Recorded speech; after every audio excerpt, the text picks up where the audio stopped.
Welcome.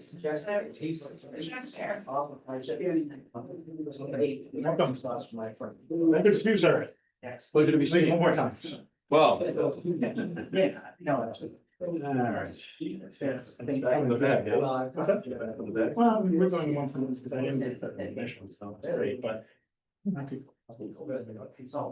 They said, yeah, you want to mention on there, so I said, yeah, that's what I think. If you just that way, it's still the same. I can't just go. This. Yeah. So as long as I can- Yeah. Okay, thank you. But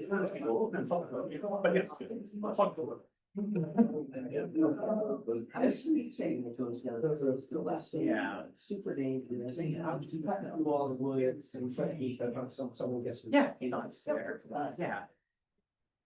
Welcome, everyone. We're gonna start the meeting.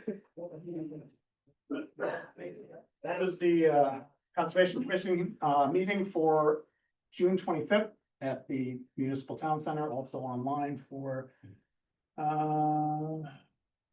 board members are on. Oh, yeah, Ariane is online. See, okay, so we will be doing roll call votes as per meeting bylaws, and Steve was unable to make it. He's out of town. I think he's not gonna zoom in.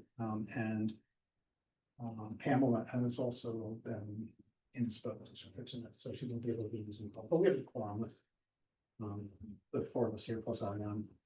So, okay, we will open the meeting with the first item on the agenda, which is the RDA for the MBTA.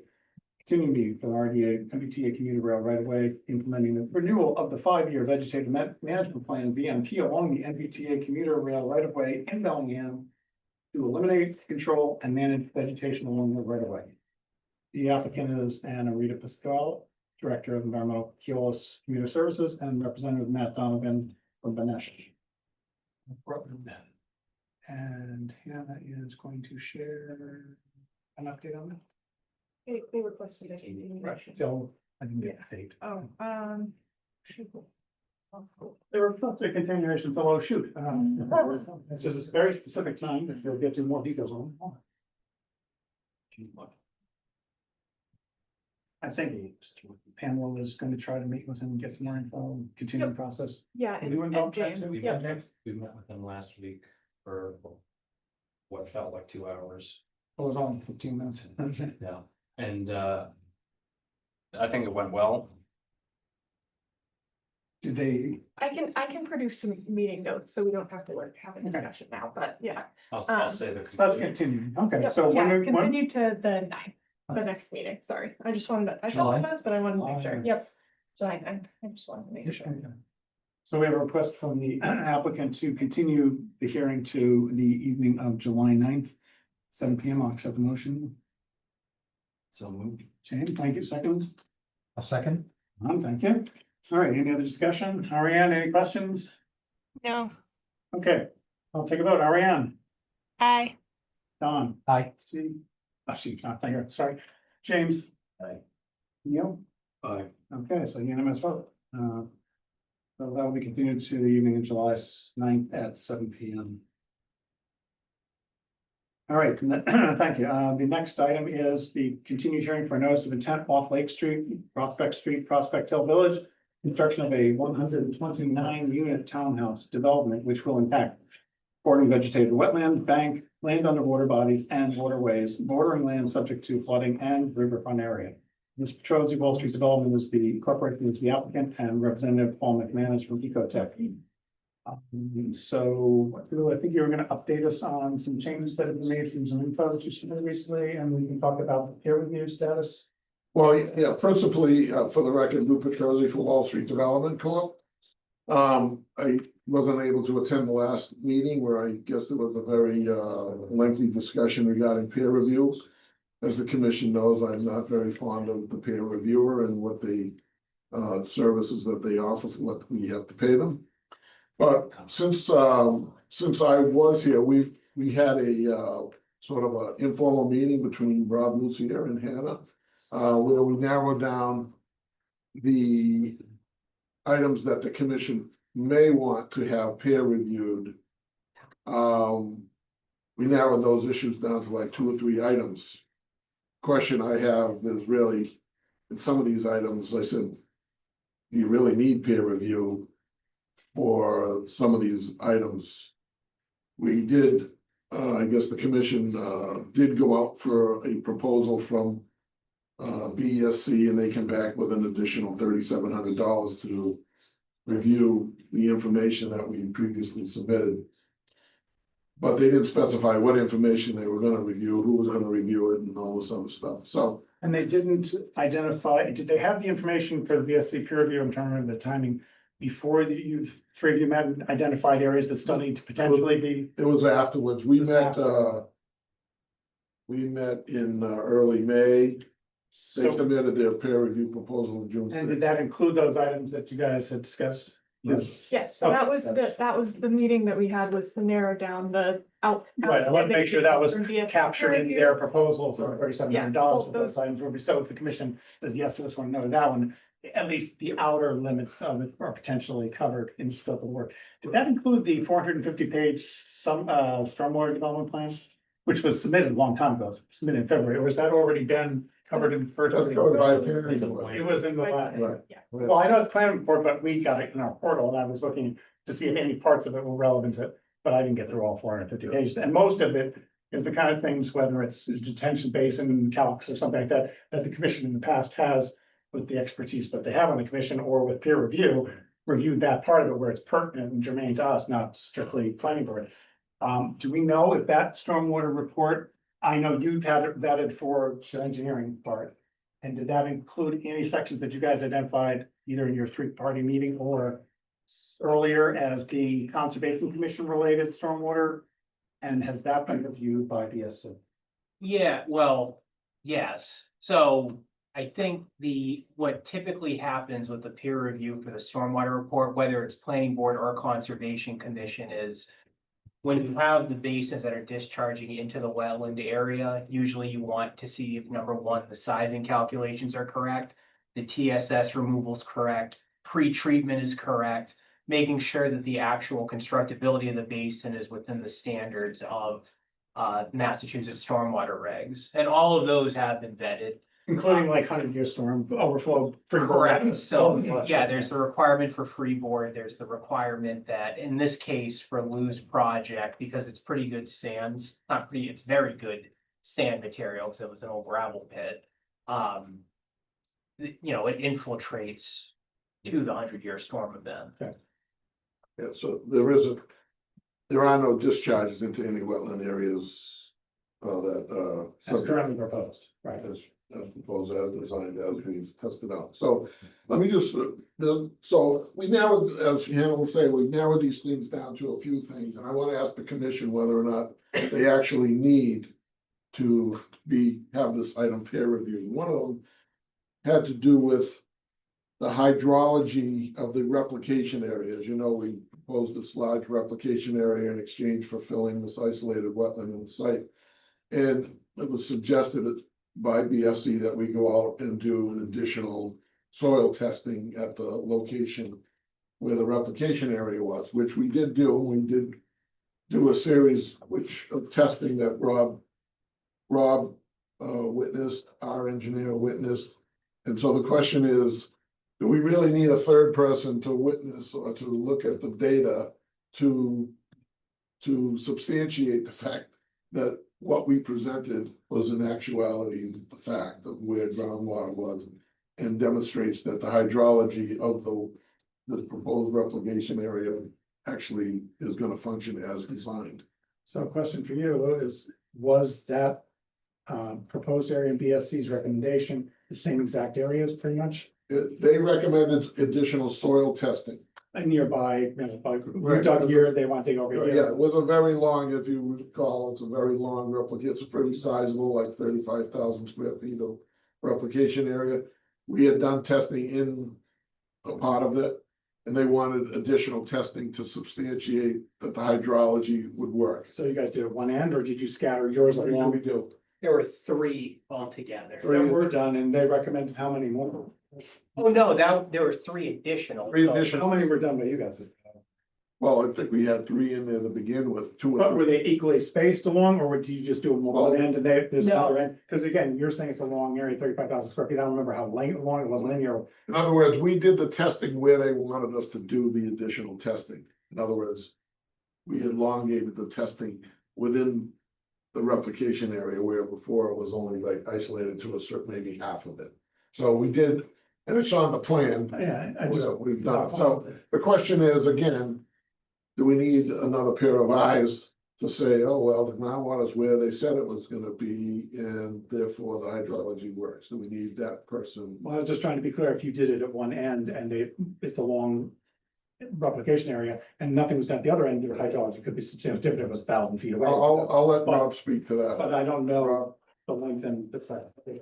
Yeah, if I recall correctly, the initial test pits were not done inside of the replication area. They were just done in the proximity, so that's why BSC recommended actual test pits in the location of the replication area. So the excavator dug 3 additional test pits inside the replication area, spaced them out evenly, so there was one on either end and then one in the middle. Okay. So, and all of the tests, all the pits were in line with each other, same materials around the same level for groundwater. We detected it. It was All the same as each other, the proposed ones from BSC as was already done by whose crew, or they, same as whose? yeah, the 3 test pits were all consistent. uniform. They were consistent Consistent, between- exactly. And these were witnessed by, Myself, and then the Luz engineer was out there as well.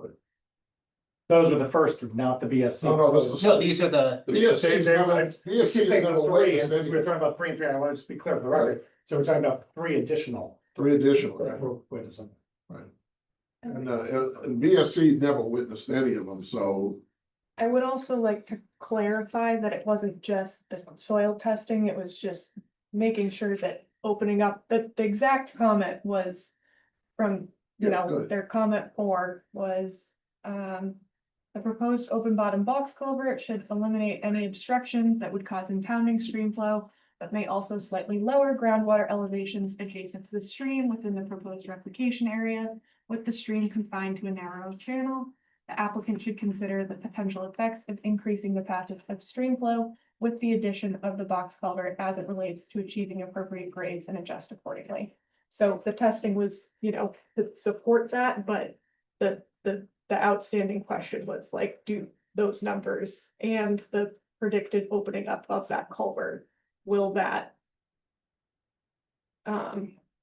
appropriately support the replication area? So that was kind of like their overarching comment, which is why they did the testing to support it, but I'm just, so the I culvert, thought it would be appropriate potentially to have BSC review whether the testing that they did supported that the replication Not area. doing would any more support tests, it. it's just looking at numbers. Yeah. Back Yeah. to us. Yeah, Okay. It's No, it doesn't require a site visit. the replication area is supported by groundwater, so. Right, yeah, so if you're changing the flow of the culvert and so forth, it's reasonable. if you're lowering the groundwater, you're gonna change the hydrology. We're not lowering the groundwater. I mean, how can we lower the groundwater? Well, if you open up that culvert and there's less water impounded above it. It is potentially, I think that's what they wanna see, if it's gonna have an effect on the groundwater limit, because there's not gonna be as much water held on the other side of the culvert now, if it's opened up. There shouldn't be any water held on the other side of the culvert to begin with. The only reason there was water there before was because on a seasonal basis, the culvert would get blocked up with debris, and that would cause a ponding effect on the up gradient side of the culvert. There shouldn't be any ponding, there shouldn't be any interference with the flow of the water going underneath the culvert, whether it's today or whether it's after we've built it. So I don't know what they're talking about, or whether or not it's like causing the stream, it doesn't affect groundwater, it's surface water that's flowing, it's not groundwater. Groundwater is not gonna change, the elevation throughout the whole site, the groundwater is gonna remain the same. In fact, we're gonna be adding to the groundwater because all of our stormwater is going into the ground, we're adding to the groundwater. So that kind of Potentially, flooding issue. should be worse than heavy rain. If you got heavy rainy season, then potentially the stuff flowing off of the impervious areas into the stormwater and groundwater. Gonna recharge groundwater even Recharge, further. yes. It's Exactly.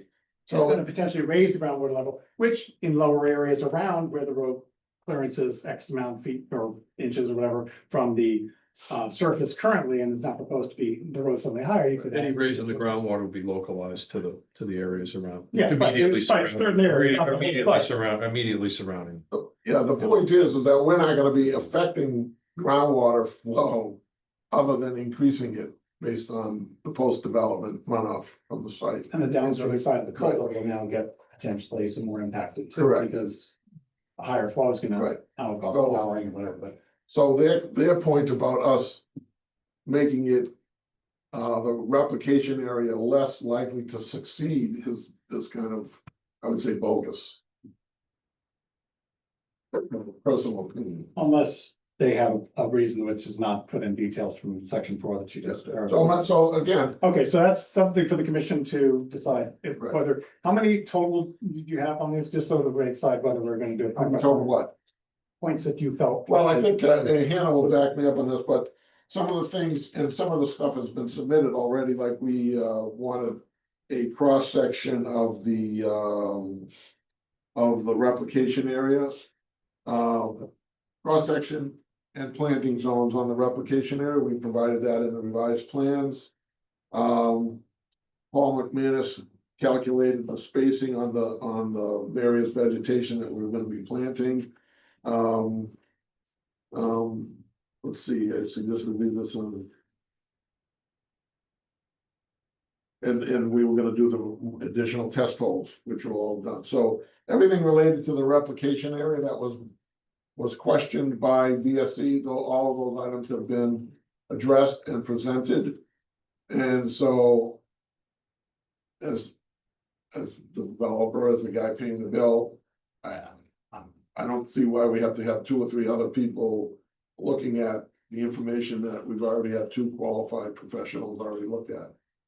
My own personal opinion. So Well, your person being one, Rob being the other. Paul McManus, yeah, Rob being the So other. Rob, when you reviewed that information, did you actually review it to see if it would meet the concerns that BSC has expressed, or were you just witnessing it on site and not reviewing the information? I was just witnessing it to Yeah, see where the That's what I thought. you said, groundwater too. So elevation. we haven't had a second opinion per se, But qualified or not. so let's just cut the conversation. This afternoon, I brought a check in Right, to Hannah and said, look I'm not gonna start nitpicking this thing at this point.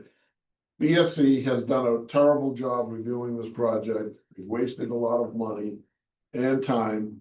And at this stage of the game, even in their current proposal, they don't even tell you what they're gonna review. They just cite these 2 memos. They don't even tell you the things that they're reviewing. So we paid the fee. The only thing that's not included in that proposal is a habitat report that we have subsequently submitted. And I have told Hannah that if they wanted extra money to review that, we'd come back and we'd give you some more, but let's move on, have them review it at the commission's discretion. And let's move on, because there's not much more information that we can provide other than what's already on the table and what's been presented. So that's where we're at. So if the commission wants to engage BSC as per the proposal for June 6th that they've submitted, I've signed it, I've presented the payment to the town, and we're gonna move on. And hopefully, the only thing I would ask is that the commission, since it's very limited in terms of review, that they produce a report in time for the July 9th meeting, so we can move on. you know if that's feasible, we talk to this.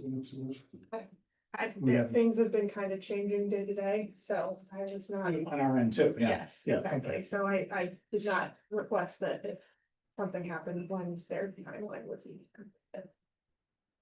There's so many additional effort, not counting wetlands protection, wetlands, I don't know, it's wildlife, not taxes. That would be on top of that, which we don't know how much that would be, or if we take time wise, or if it would be done. Right, there was some commission desire to take a look at that, and if there's still valid concern, if people want to do that, I think we should speak to that. But before we do the habitat, I'm sorry, wildlife habitat assessment, as an additional thing, within the scope of the peer review, does do the commission members, including Ariane online, have any additional questions about BSC's proposed additional peer review or the points that have been covered by Hannah, Rob, and Lou at a earlier meeting? What was that meeting? May 13th, I think. So middle of May. Anybody have additional questions about the scope? Do they feel, just a straw poll here, because we spent a lot of time talking about this at the last meeting and didn't really come to a firm decision about what we would want to have, other than we thought at that time that we wanted to have, correct me if I'm wrong, Anna, did we put that in the minutes? A wildlife habitat assessment we seem to be leaning to that, or did we You actually? requested We it did request it. specifically in that. Which is why they provided it. We did it. Now the question is, do we want BSC to review that? I read it and it looks exactly like I was expecting, so You don't feel I it? don't think we need to have BSC read. agree. Okay. Ariane, do you have any thoughts about this online there? I agree with James. Agree with, just to be clear, you're agreeing with? the With hot data? James. James, okay, so you agree then. I don't know if Neil, you have any thoughts on that? That's good. That's his assessment. Okay. Okay, so, He asked for it, so. and I didn't see anything in the notes or from our conversation last time that would change from 9 to 11.5. Yeah. So, okay, and they expect, oh, actually, I just see a note here, they expected maybe about 1,200 for that assessment change order, if. Right, back to the original peer review and decision about the additional review of the information, the data that was witnessed by Rob and the applicant's representative for the additional test pits and the impact of the replication area, stability and whatever else they are concerned about, enough to recommend that that be done. And we can ask for some additional clarification if it's not clear enough to members to exactly what their concern is about and why they would want to feel that they review this and have the additional 3 witness sites, which they were not there for, information looked at. What do you think, commission members? That's additional to the June 6th. That is in the scope, I think, of the June 6th, because it refers to as peer review letters 1 and 2 being satisfactory, addressing outstanding issues. They are going to confirm that they have, so basically anything that was in 1 and 2, which is points that you guys covered in letter 1 and 2, correct? The 3 of you sat down? Yes. Oh, right, so they're gonna review what the 3, Lou and Hannah and Rob looked at and talked about, reduced scope of the outstanding ones. And the February 21st and oh no, those were the dates of the peer review letter 1, 2, dash. And outlined in the staff memo, so. If it's already in their scope and Lou's already provided payment, I mean, I would say, yeah, have them review it. We're not asking for If that's outside of their scope and Right, then which is- an additional change order. Doesn't seem to be, and Hannah can confirm that too, and ask for. I think there's some things been flux and we haven't been able to tell them what we wanted them exactly to review, to identify. Yes, we You did, did there was that. those 3 specific things that I put in the memo that You we did. talked about, and it was Okay. that hydrology thing and the 2 wetland crossings. Those were the 3 things that, after we spoke. And that should be the entire scope of Still what might they be are. over. I'm hoping that that's what it is. Yeah, and given that those 3 things are critical to the success or failure of the project long term, I think that's critical. We get all the information we can to make sure that the project as designed will function as represented. I do have a question, it's sort of directed to Rob, because it is planning board reviewed items, but I'm not sure where and when it's come up, but it has come up with neighbors and butters at these meetings, as well as some commission members who have witnessed in the Lake Street dip in the road, where the access road for a portion of Lou's project is coming out, crosses over some wetlands within site, interior site, and then joins onto Lake Street. Right at that area, proposed area, which has visible wetlands just beyond it that were wet at the time that, well, the abutters and the commission members have witnessed it. The road has basically been flooded, and that's without any development in that area, which I know is going to be directed from the roads interiorly, supposedly into detention basins and infiltration systems and so forth. But given that that is a road that is being proposed as part of the project and goes through wetlands, I just wanted to make sure or see where, Rob, your opinion is that covered under the stormwater stuff so that the neighbors and butters can know that the road is not gonna get any worse, because the applicant can absolutely not make the project, the area worse or impact the neighbors negatively. If possible, to make it better, reducing is always the goal, and Lou knows this too, for applicants to come in and try to make it better from a potential flooding or other types of situations. So how are we with that, Rob? Yeah, so that was looked at in the peer review, and so I don't know what round we're in currently. There's been quite a few rounds of peer review. But the previous round that was mentioned during the peer review letter, because there was quite a few images that were sent in to the office that showed flooding on the road.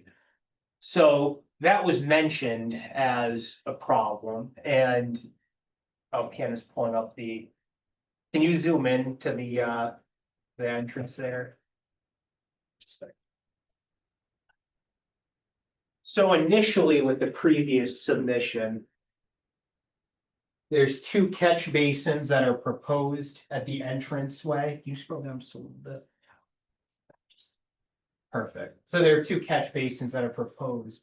One of these catch basins was going to outlet to the north. The other one was going to outlet to the south.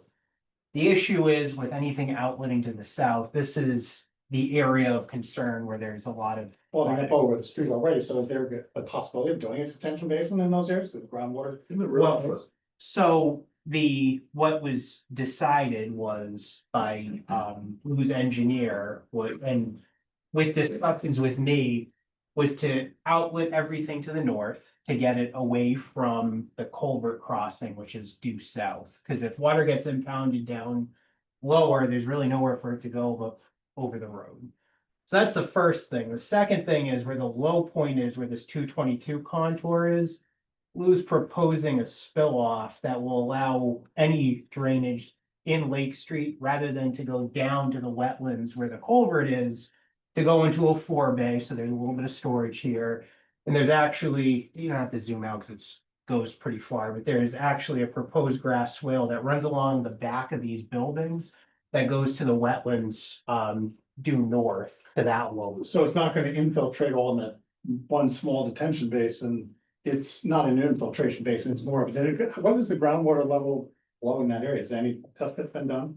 I mean, they're hitting groundwater 2 feet down and therefore you're really not gonna get anything but impoundment and then. we flowing down. did testing in the detention basin that's there. Yeah, they have, Yeah. you have to. I figured you have, but I just. Yeah, they didn't know. have to. So I'm asking the question, is that gonna infiltrate to any degree, or is it all gonna be flowing down the swale potentially, both from Lake Street and from the road, whatever it's called?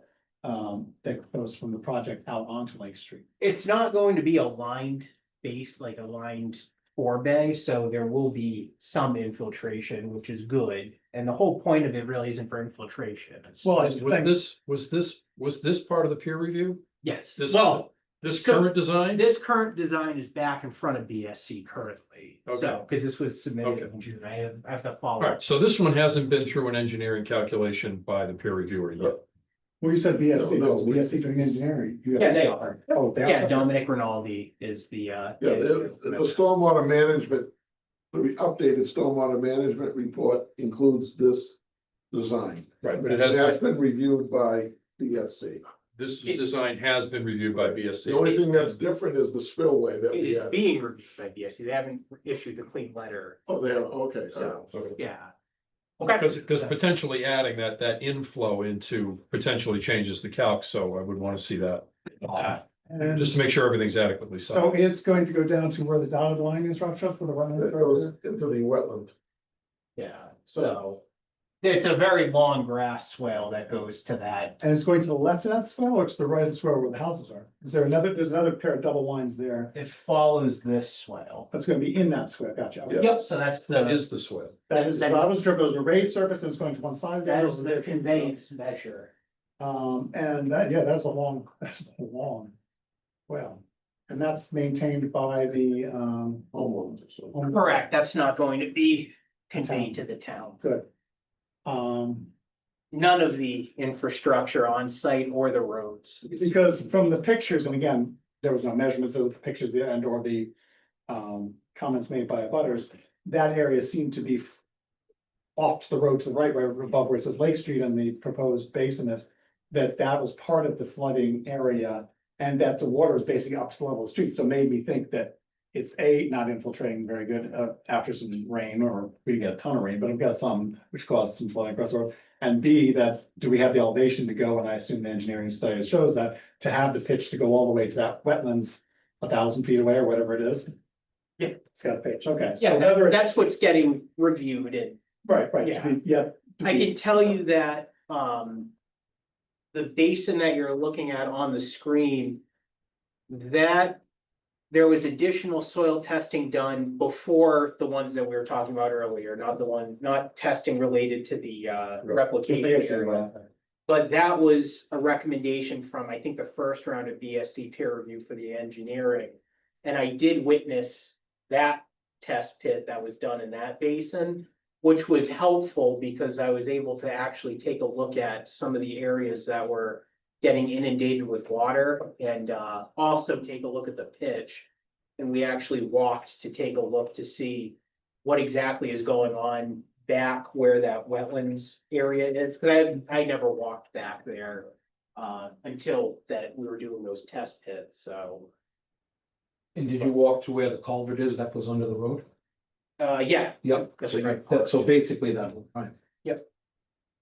Okay, before I see if, because I do want to see if anybody here in attendance is here as concerned about this particular project. Ask, before I open up that, commission members, additional questions about this? Ideas, thoughts about, again, focused on the BSC group proposal, do we see anything else that you want to ask about?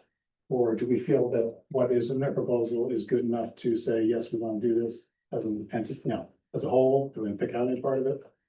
As we already decided, the wildlife habitat isn't necessary.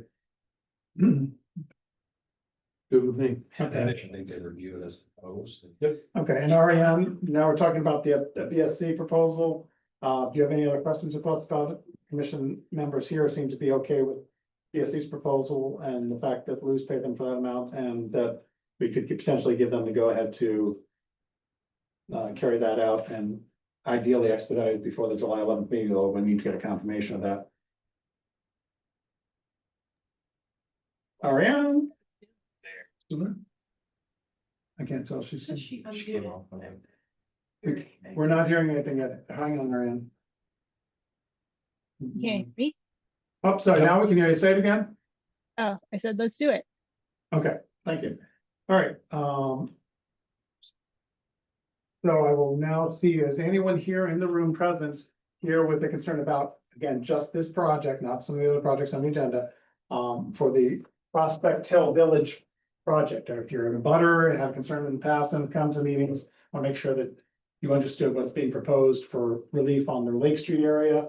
Because I know some people at one of the meetings have spoken about that, if they're in the room. Anyone here for that project? Doorman, could you identify yourself for the record? If you can come up to the table, you can be heard better, because way over there, I don't think they'll hear you. Can't hear you guys. You can't hear us? Well, tell us to speak up louder if you can't hear us. I know some of us are soft spoken and I'm a little hoarse. Okay, my name is Pauline Aiello, I live on Lake UF. Okay. You talked about the Prospect Street culvert earlier. Usually they're about level, both sides. But the reason the Franklin did the work there was because of the beaver building the dam right there. There were beavers, I think, that built the dam, and that's what lowered this side, but now this side is high and this side is low. Did anybody check or something like that? You're talking about Prospect Street culvert? No, not isn't that the Lake culvert you talked about at the This is- beginning of the meeting? No, that culvert's. No, that's within the middle of the site. It's crossing over a stream that's in the middle of the site. You can't see it from the road. Okay, So you're talking about a different culvert, not saying that there is a well, I Prospect thought Street that was culvert. the very beginning of the meeting. I thought that's the culvert you were talking about. No, that was, I'm sorry, I wasn't clear on that. So that's where it's going over a stream crossing, and the culvert has over the years deteriorated and been blocked with debris and so forth. So the applicant is proposing putting in a new. The old culvert. gravel road. Oh, Yeah. okay. So that's interior to the site. The Prospect Street Beaver Dam activity has not been referred to yet in this meeting, and I'm not sure what the impact is. Well, I just know that that's why Franklin, Right, Franklin, the The town line culvert is there. right there on that side of Prospect Street, so it may be in Franklin's jurisdiction and not in ours. If I it's- believe it if is. It's over the town line, we can't do anything. now, do you have anything to do with the traffic study? No. Planning board. That's what I thought, okay. So I'll have to hold off on You that. have to hold your horses on that one. You know, I'm just paying No, attention here. it's good. I'm glad you are. Thank you. This is what we want to hear. No charge. You're welcome. No charge. Anybody else? Any other questions about this particular scope of project? As an abutter, speak up now. Yes, sir. Yes, I'm Charles McCarthy on Lakeview. You have on the website where the flood zones are on inspection services on the Bellingham.org. And it has the National Insurance floodplain, and it shows the floodplain right there on the street, right where this is going in. Lake Street or Prospect Street side, sir? The cross street that you're talking about Lake putting Street. this development in, where the road's supposed to be coming out on. And if you look under the inspection services on the Bellingham.org, it shows you where the National Insurance floodplains are, and it's right in it. Correct, it's a FEMA flood zone A on site. So Rob, does And that, so if you're building the water and building everything up, that's just gonna flood out even more. Look at that. Yeah, you can. Is there any chance you can pull that up and show us where that is? Yep, just give me 1 minute and I'll pull up the plan. It's on Jinx Lake, I believe, Silver Lake Jinx, under the floodplain. we don't know. Don't want me to respond. Yeah, so Rob was gonna respond to this, and just so we're clear, in the floodplain area, as we were just talking with commission members, if you reduce the ability of the area to sustain floodplain compensatory storage, in other words, if you take out low areas in a floodplain area, you have to provide other low areas to hold that same amount of water. Whether it's a house lot that does this, that's happened down in Rentham Road area, where that floodplain areas, and somebody wants to raise some land in their area, that reduces the compensatory area. If they're within the floodplain, they have to provide equal amount elsewhere on their site. They can't go to some other site and do it, and it has to be within the same floodplain. So Rob, is that triggered anything in this review for the floodplain area they're talking about? And- Absolutely, so, yeah, so this is a flood zone A. So it means it doesn't have an elevation associated with it, but essentially, this was a comment that was brought up quite a while ago. And not this revision, the revision prior, the engineer was looking at utilizing the replication area as compensatory flood storage, because as you mentioned, Mr. Chair, you can impact the floodplain, but in order to do that, you need to propose or provide compensatory flood storage. The issue with the initial revision was it's not as simple as just digging a hole and saying that this is the same volume as what is proposed to be filled. It actually is based on something called stage storage. So it's based on the elevations that you're filling in, because if you're filling in at a higher level and if you're filling in at a lower level and giving compensatory storage at a higher level, that's going to affect the hydraulic grade line and still cause flooding downstream. So that was the initial problem with the first go around with the floodplain storage, but that is currently being looked at right now because there is now, based on the floodplain or the stage storage, the new location, I believe, is near the culvert. So, which is helpful because that area is going to be impacted anyway for the construction of the culvert. So you're better to, in my opinion, you're better to have compensatory storage if you're gonna be. But they can't claim the river or this intermittent stream bed, for example, as compensatory storage. Is that already? No, it has to be newly, Has to be. Yeah, it has to be. it has to be created. Right, I mean. It has to be in the same elevation for the staging so that, Exactly. Mentioning that, does that help clarify your question if you have one specifically, sir? Well, it's just that the flood zones are on both sides where Silver Lake is, and then going up on, the other street going up back there, Prospect Hill, Maple Street. So if it's all around in the flood zone, and then on the other side where the cross street is, that's potentially where you're putting the road in, the access road for this development. And so if that's already in the flood zone, I don't see how you can protect it, especially with the climate change and everything else that's going on now. If we all of a sudden get 12 inches of rain that whole area is gonna be underwater no matter what. So then you're not gonna even have access to this development because of that. Well, we can't predict for climate change, sir, you're right, so we don't know what's gonna happen with that, it's probably gonna get worse, looks like that, but. As far as them not, I'm not sure if you're thinking that they can't do anything in a floodplain, because they can. Projects are permitted within what floodplain zone activity as are permitted, but again, they can't do it without. Planning for compensatory source, so if they're building roads and building houses and impacting. Areas that were in the floodplain area, whether they're lower grade or upper grade, if it takes away from compensatory storage, as Rob just explained there, they have to account for it. So the overall storage capacity to hold floodwaters, which is like not just a 12-inch rain, but let's say a 5-inch rain or a 6-inch rain, and a lot of water suddenly impacting, should be no worse than they are currently if they did their job right and created the right amount of compensatory storage elsewhere on the site that will flow to those areas and be in those newly created lowered areas. And if that's the case, it shouldn't be any worse. I'm not saying that areas won't get flooded. If you get 6 inches of rain all of a sudden in a storm, lots of places in Bellingham get flooded, not just that area. Some areas that even aren't in floodplains, just poor drainage, a culvert that's blocked, lots of things happen. But I think that to answer your point about parts of the site being active or inaccessible, yes, potentially during a really bad storm, sites could partly, but can they design for is there a certain flood, rain event? We designed it for 100-year storms are designed for, which I don't know how many inches that is right now with the current change in climate and whether the regulations have changed and said, okay, we're getting more rain than we used to, so a 100-year storm is not 6 inches of rain over a 24-hour period, it's now 8 inches of rain, or because that's more likely. If that's changed, it's been reflected in the planning and the engineering. So it's allowing for a 100-year storm to hit the area and cause, the phrasing this was, no worse a situation than would currently exist right now if we didn't do any work in those same areas, the floodplain areas. So it shouldn't get any worse by what they're doing, because if they are made to do the right amount of compensatory storage, and if it works the way it's designed to flow and go into those areas, it should not be any worse for the people in that area within the floodplain, as far as suddenly one area being flooded more than it would have been otherwise. And it sounded like, unless I'm incorrect, the area off of Lake Street that's being reviewed by VSC, for all intents and purposes, will be improved. The stormwater management will be improved in that area.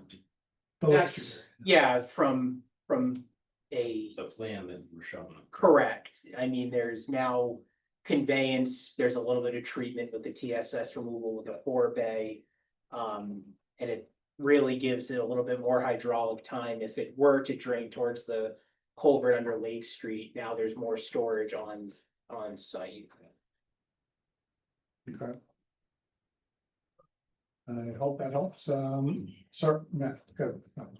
Yes, Robert Hugo in Lynn Court. I'm not in butter, but someone who couldn't make it to this meeting asked me to ask this question. And his question kind of sparked that memory. He was talking about the flood zones, and if someone who is living near the flood zone, not in the flood zone, then their house floods as a result of anything that was to happen, who would upon whom would the financial responsibility fall? Either like the developer, the resident, the town? A flood from a storm, you're asking? Just a flood from, the floodplain changing due to manipulation of the environment. Floodplains, I'll say, do not change from one storm event. Not from a storm event, but from like altering the floodplain itself. And this is somebody who's not in the development, currently has a house somewhere else. They're in a butter. Okay, so I don't have the answer to that. If they can prove that a project, whether it's one house that's nearby them or a whole development like this, has caused a negative impact, and they can get engineering evaluations or wetland science evaluations on their own that prove that, they can make a case for it, because you're not supposed to after the fact. I don't know how, it could be 5 years later. I don't know what the legal impacts are. I'm not aware. I wouldn't offer that advice, but they could seek out and see what the options are. I'm sure this is not the first time in town that there have been developments that years later, potentially, even as things have settled in and people have almost forgotten that the development was not there almost for a long time.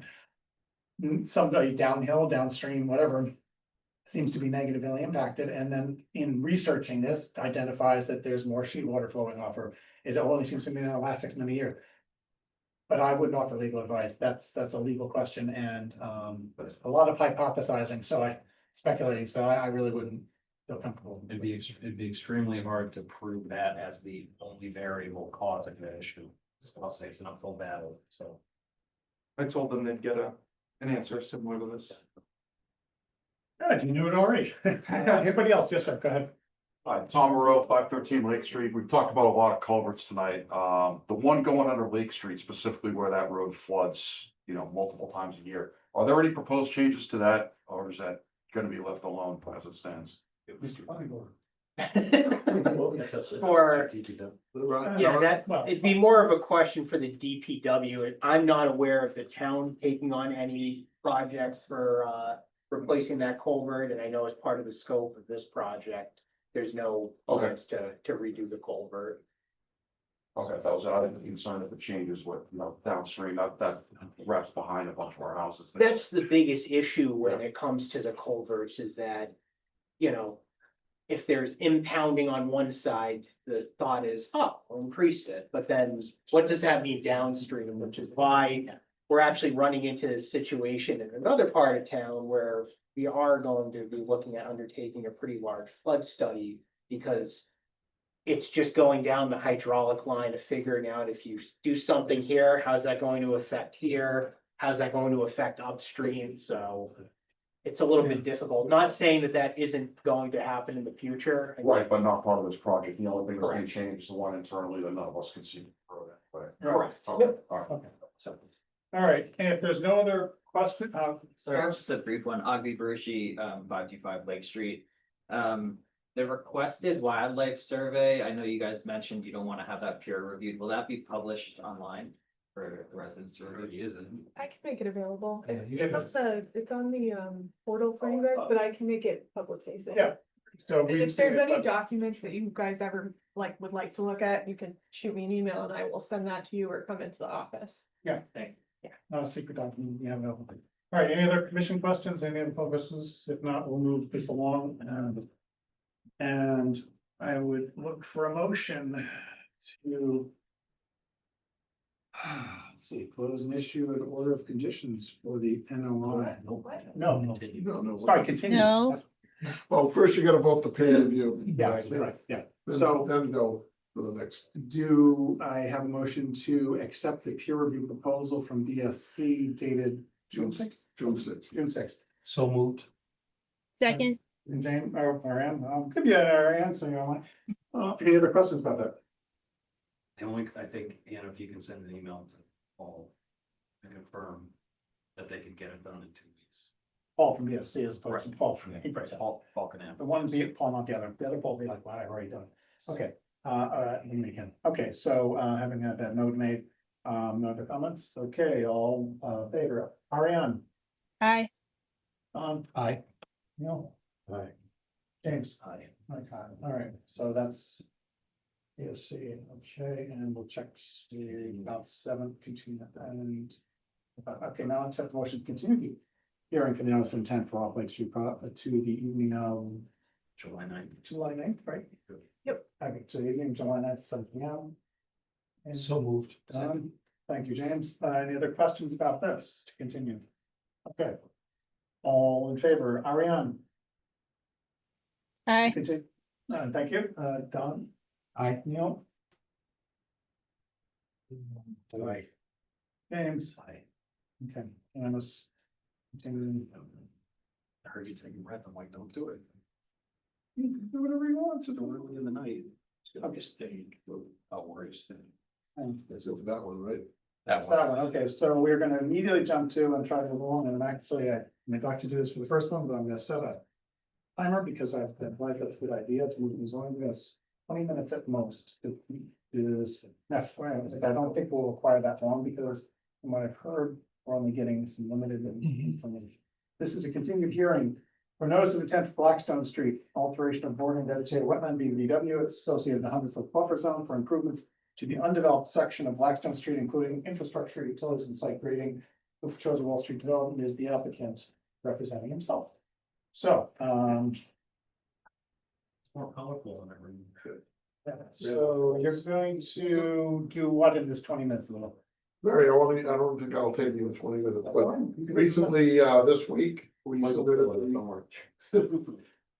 Recently, this week, we submitted the revised plans that, we talked about at the previous meeting regarding the culvert and the vernal pool and making sure the elevation of the pool is not gonna be affected by. So, stuff jumped up 2 days ago, yes? Yeah, Okay. I think it was So we may not have had a chance to. So I was gonna continue Right. the meeting, but Hannah suggested that I come so folks we can discuss peer review, because we fully expect that the board will want to get expert, to review what we've submitted. But I'll just hit it in a nutshell. Wait a second, just look, is there anybody here in the room who wants to see this better, who's here and is interested in Blackstone Street?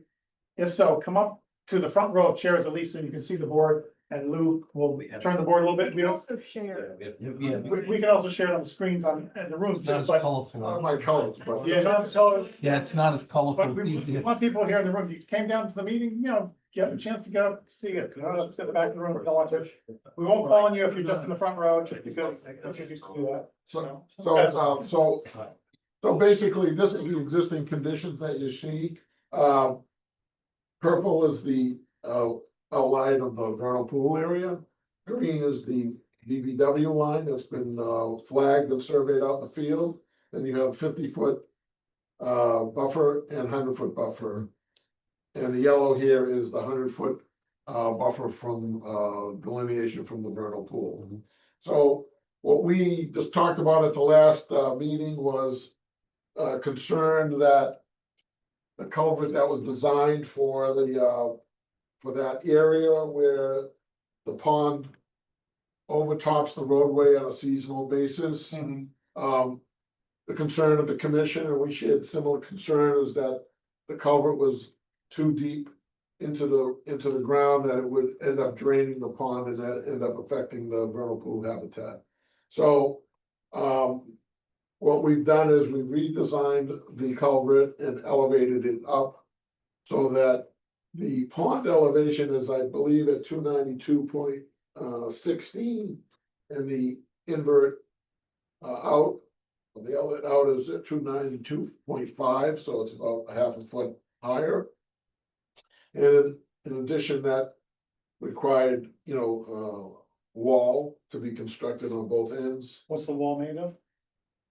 Well, it's probably a block wall, maybe, Impervious, yeah. don't retain the water on Oh, that side. yeah, Okay, yes. explain for purposes. Yeah, I don't have the details. on That's it. fine, I just want to make sure the public's understanding why we're putting block like that. So what ends up happening is that we impact probably about 2,300 square feet of BBW fill. And we're replicating 2-to-1 basis highlighted in the pink here. There's a stormwater management basin that we had to relocate, located in this section. And then there's another basin down here, which is within the jurisdiction of the commission, which hasn't changed its location. What we did add to this plan is a temporary turnaround here in case we don't want to go all the way down to the Blackstone town line, which this road is scheduled to do. We basically phased the construction.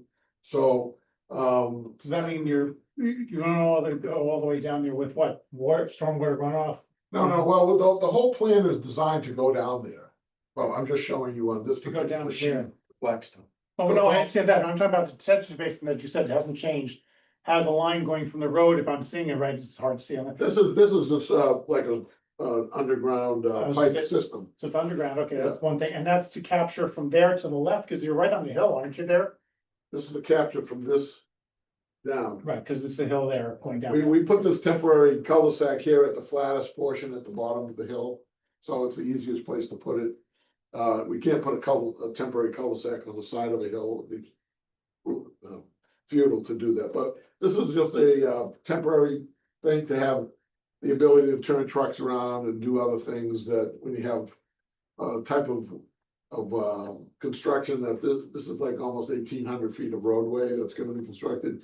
You need areas where you can stockpile materials and other things that are related to the construction pipe and other stuff. So we figured to have a place in here where people can turn around, drop material off, and it's an easier way to stage the construction. And that's well away from any replication areas. Yeah. I mean, wetlands. I'm sorry, this is all outside of the 100-foot buffer zone. Okay, again, I can't see the lines there for that. Yeah, When the road's done, that cul-de-sac.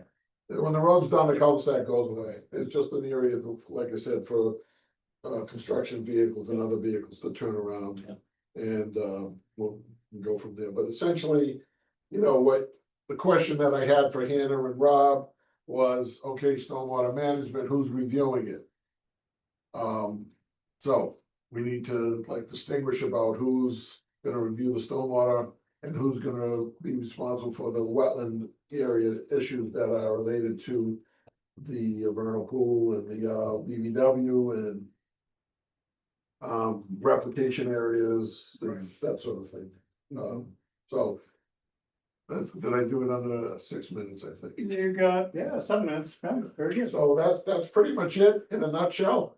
We would appreciate that, you engage a peer reviewer and we would continue the meeting till, we get a peer reviewer to, I don't know, Sign on. you have a scope of some sort of, We'll have to make sure they have a scope that they can provide a quote.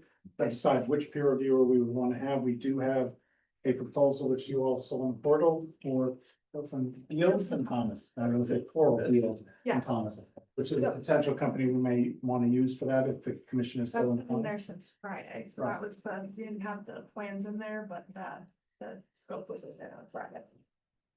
Right, so, the first question is, I think, does anybody have a question about what Lou's just talked about there?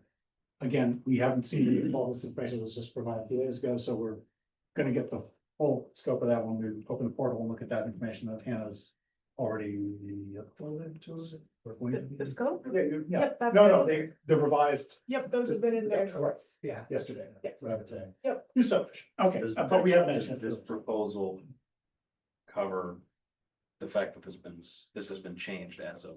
Yep, so it's a pretty generalized proposal for just overall review, and then we were also supplied with, because we didn't have a plan into planning, which it was just submitted with planning today. So there is a plan with planning now, so you may not need to do stormwater through conservation, but because they can do both, they submitted like a 2-part scope, one for just wetlands review and one for stormwater, but I didn't put the stormwater in there just because Rob hadn't had the chance to talk with them yet, just to ensure that they could meet all of the planning guidelines in addition to all of the wetland guidelines.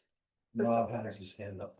Rob, Yeah, I was just to kind of piggyback on what Hannah was just saying, so we did just receive an application today, so that's for development plan approval and stormwater management application. So if it's okay with the commission, I would prefer that we run the stormwater peer review through the planning because we have the stormwater management application that's being submitted, which has specific procedural rules from the planning board. That's where the regulations are for that, including state standards, but we normally lump in anything related to stormwater with both Wetlands Protection Act, but there are some regulations in your local bylaws, which we usually, not usually, we do make sure that that's included in the review. So, if the commission's okay with that, that's how I would prefer to and do who it. are you using for that? Well, we have the quote from Deals and, I mean, you've had somebody else that you've done for other engineering stuff that is not BSC. yeah, we have multiple peer reviewers that are. But in this case, based on what you have seen so far, and you just got the information about Beal and Thompson's been in there for a little while. Yeah, I saw the quote from. He still has to ask them a couple Right, questions. right, because he right. didn't have that. So at what point in time do you think you feel comfortable in giving your recommendation for whether you want to use Beals and Thomas for the engineering side? Board side. Well, I definitely want to talk to them first. Now that I have a plan, that's really helpful, but we typically don't commence the peer review until we have the first public hearing anyway with the planning board. That hasn't been scheduled yet because we just received the application, so we have to make sure that we get the legal ads out. All butters are gonna be notified. But with that, I'll reach out to Beals and Thomas to see if their quote can, what it includes, because we want to make sure it's very in-depth.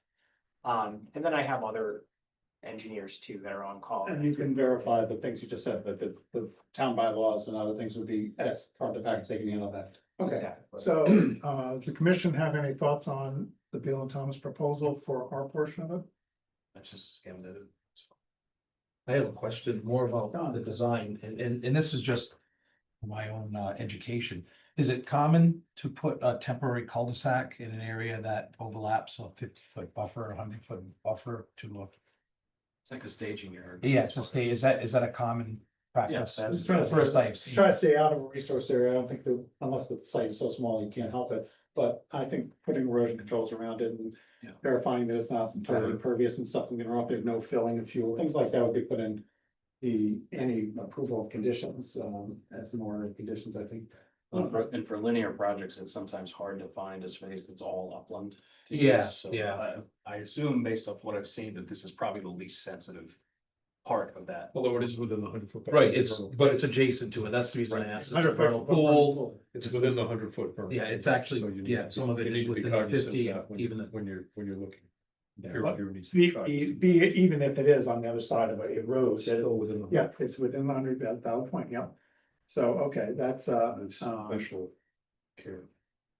yeah, we want to maybe have even the peer reviewer, for whether it's Beal and Thomas or anybody else, be cognizant of that and ask them, would they want to put any additional orders of condition in, recommendations for things to help protect and ensure that that turnaround area does not negatively impact at all the vernal pool. Yeah, We're- we've seen. We're building up and trying to. do Right, things and to we've conserve seen them. other examples of where, oil and other. And uh, possible materials. long-term restoration of when, with the temporary cul-de-sac, when the road is pushed through to restore that area. Yeah, I mean, if it's Well, gravel in 6 inches to handle. Just so you know, I mean, all of these are lots, so Oh, okay. eventually there's a building lot there. Oh. So, if the commission chooses, we can, have the turnaround, but we can have a designated stockpiling area that's outside of your 100-foot. That- You know what I mean? So it's further Having what's away. being stockpiled is probably a good idea. PVC pipe is So- going to negatively impact the vernal pool. This is just like I said, just a middle ground to, And the restoration, if that's 6 inches of gravel or something, we're obviously gonna wanna know that, whatever it is you're putting in there is removed back down to the original and restored with some planting or whatever, or seeding, whatever, Right. to minimize even if there's a driveway cut right through it Sure. afterwards, whatever. Okay, other commission, Hannah, Yeah, so just before we move on from, I Yes, don't know, yes, no problem. okay, before we move on, I just wanna see if we're good with the scope of services, or if you have looked at it, because the scope of services includes primarily the site visit and review. Not included in services are supplemental review, public hearing attendance. So if there's additional services that are needed for that, that would be a new scope. So it'd be kind of split between that. part I hadn't gotten done, maybe other commission members have, is how much of their proposal the information that we're going to be providing on the plan, as Rob referred to it as, this, what we've seen here, is comprehensive to the Blackstone Street project overall. In other words, if it covers up a portion and stops there, and they're not gonna be looking beyond that down the road much, or for anything else that Lou might be coming back to us, okay, now 1,500 feet up the road, we're gonna wanna do X, Y, Z because we wanna continue this up to the Blackstone Street, Well, if line.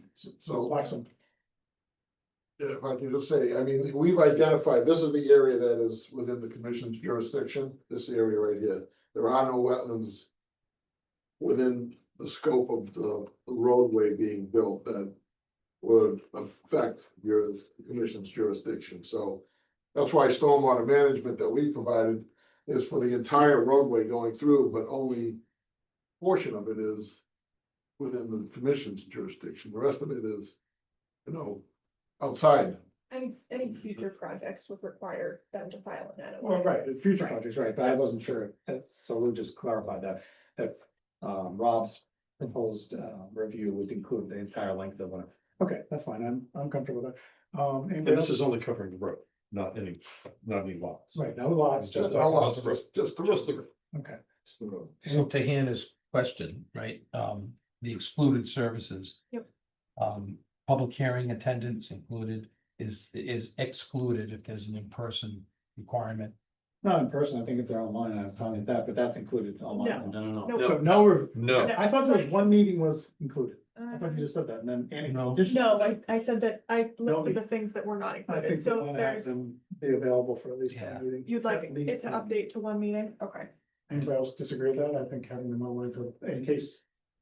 If I was there's gonna nothing say to the say, same we put thing. check in and then they're done, but if it's sure, we have questions about what they're reviewing, not having them there is gonna fire hands. As long as they're commenting on the plan, not on the.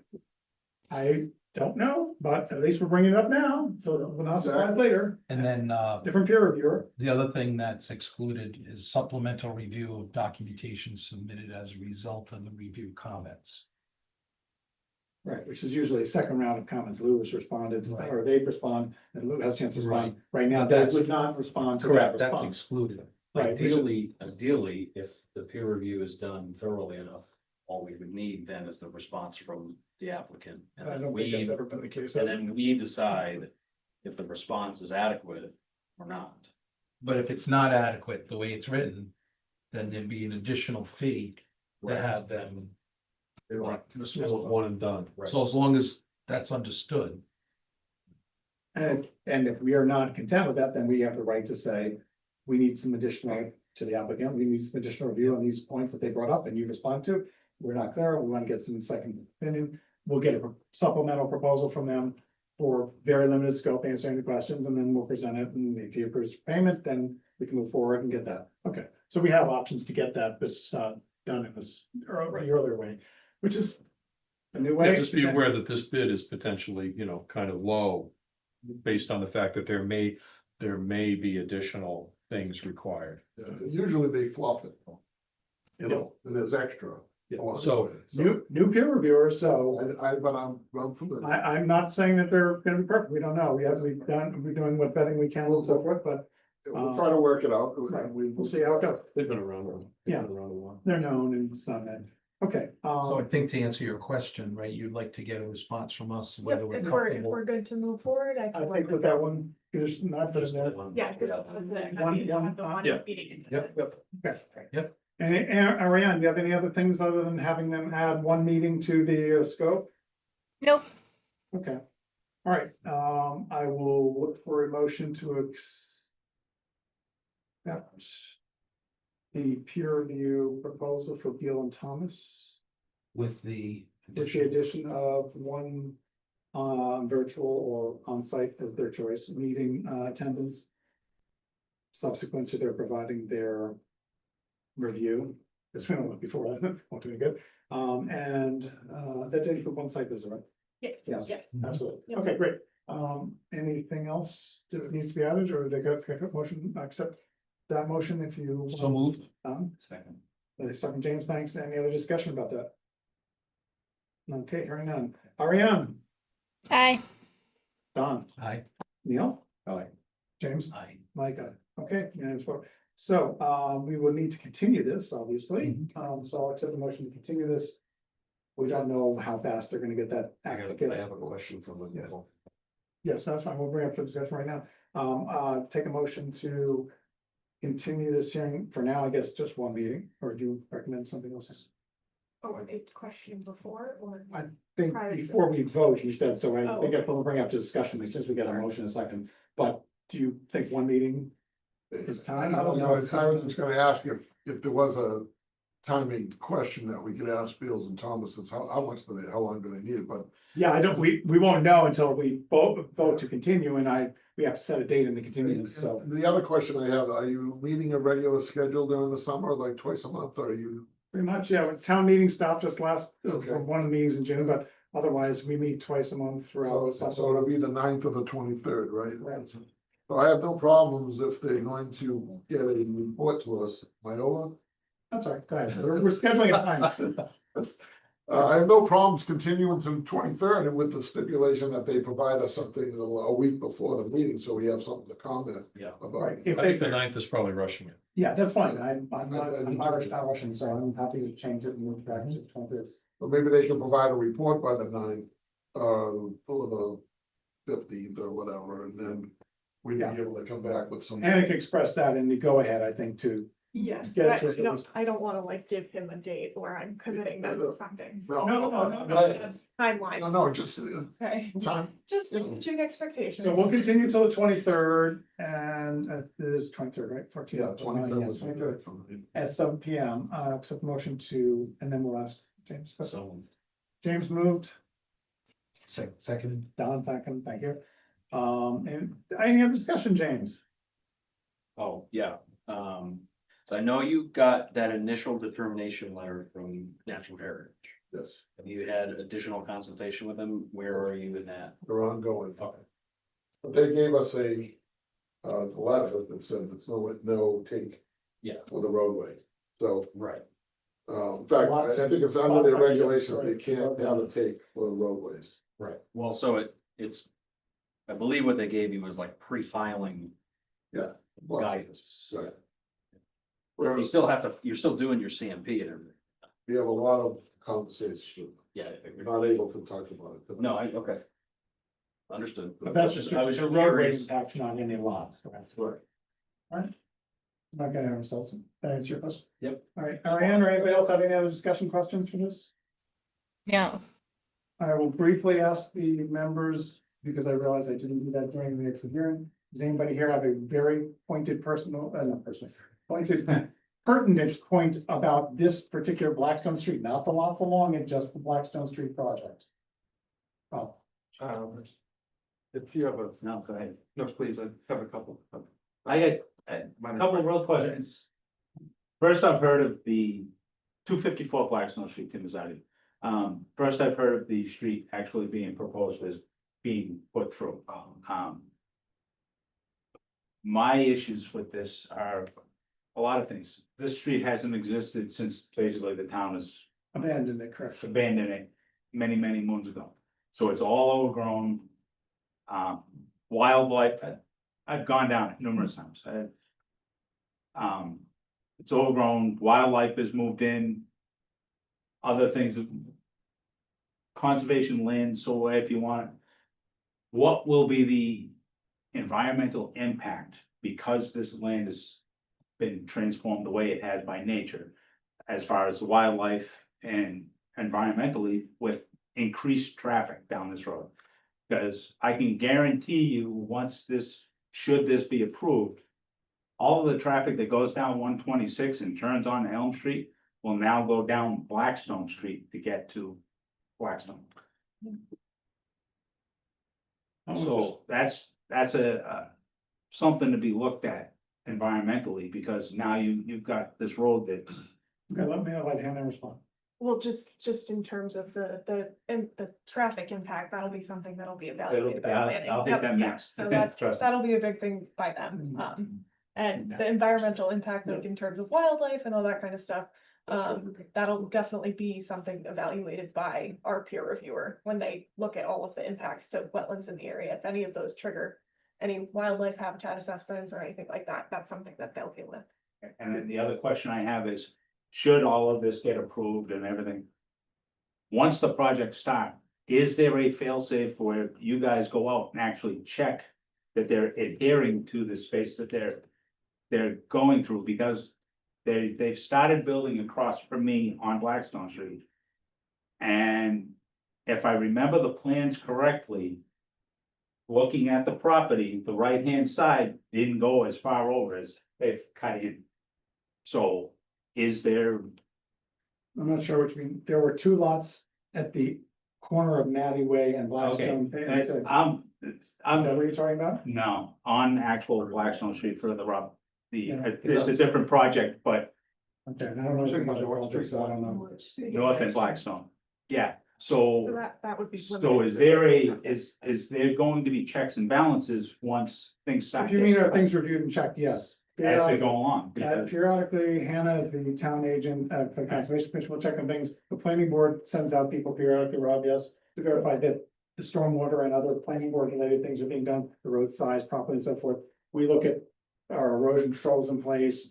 Is there sedimentation or issues in detention basins, temporary, are they being cleaned out as per regulations and so forth? And if they're not, we make the call on them. They have to have a person available to deal with those things on a 24/7 basis. If there's a sudden storm and things get washed out, we don't have to wait for, any length of time. So yes, those are reviewed regularly. And Hannah? If there's something where you see something and you have a question about it, feel free to call the office and we can always go. Yeah, is that what you were saying? I was gonna say, we have the authority as a commission to issue cease and desist on any project that's violating either the Wetlands Protection Act or our local bylaws. So if that were to happen, and we've done it in the past, we issue, it's a document that tells them they have to stop work or they're violating illegal. Cause I know that this project, the street to go through Blackstone does go through a decent sized wetland area, so. Correct. That's why they're here in front of us, because we have to review it in order to actually let them do it. Rob, do you have a question? Yeah, just a couple, pointed questions. One is, how the road is currently built. Don't we have a 50-foot do not disturb area around vernal pools, which includes roadway construction in terms of, that do not disturb area? Unless an exception is made, yes. What they're looking to basically do that is get an exception made because the road is it's right up against the vernal pool. Right, So but- yes, that would have to be waived. The 50-foot non-disturbed is a town bylaw regulation. And how would that be waived? We issue a waiver.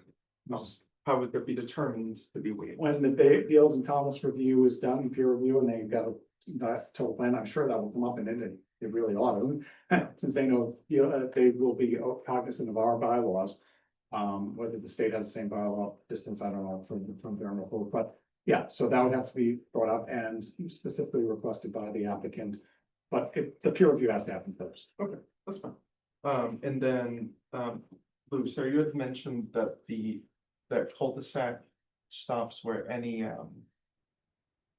jurisdictional area is conservation land considered jurisdictional area? 'Cause that, the conservation land extends past that cul-de-sac. Up the hill, yeah. So I think conservation land, they can't go and do things on our property, conservation town-owned property without getting it permitted and approved and so forth, and probably wouldn't be because it's held as conservation land. But as far as the regulatory, as a jurisdictional, if it's not within 100 feet of a wetlands, then no. My understanding is it's not. And so unless they go onto that side of the road, what's conservation land, what's gonna plan on doing, I don't think, then it's not something that we really have much jurisdiction. And then last question is, if the road is to be extended further, could stormwater affect the wetlands that's currently proposed? Because that area slopes downhill significantly towards the wetlands. So then if that stormwater was to affect those wetlands, then would it then therefore be considered? And I don't want to get into legal implications, project segregation. Yes. So I believe what Rob is reviewing as part of the engineering stormwater is the entire length of the 1,800 feet of road in their proposal. So anything that's draining from the road towards the wetlands or towards the vernal pool at the bottom of the hill there that we've been talking about, or anywhere else on site, off to another area, wetlands further up the road, for example, or a non-wetlands area, that would be covered under the review by Beal or whoever they use, for the planning board, I believe. But if the Conservation Commission is only voting on this area here, but if the stormwater from 200 feet further west drains down into that area, then wouldn't that then therefore impact? That's part of the review of the stormwater So that's gonna happen. we, So that's not an issue. yeah, Arian, I'll get you a sec. Yeah, so we would not proceed with our approval. We're just approving whether Beal and Thomas can go ahead and do the review. We're not approving this portion of the project or anything yet. It's not happening. So when conservation gets their report and planning board gets their report, conversations will happen between Hannah and Rob, information will be shared. Commission will be appraised of things that may impact, including flow from down, you said, down the street and further up the hill, whatever, coming down into the wetlands area. It'll have to be, well, how's it gonna be dealt with? How's it gonna be clean, kept clean from oils and something before it gets to that area, sensitive area? So yes, that will all be reviewed as soon as we get the information, but first step is to get the proposals, see if they're comprehensive, and this is when coming back, you guys in attendance here and ladies, are welcome to ask those kind of questions. Was this covered? Was this reviewed? And we would be able to better answer. Yeah, it was covered in this point here and so forth.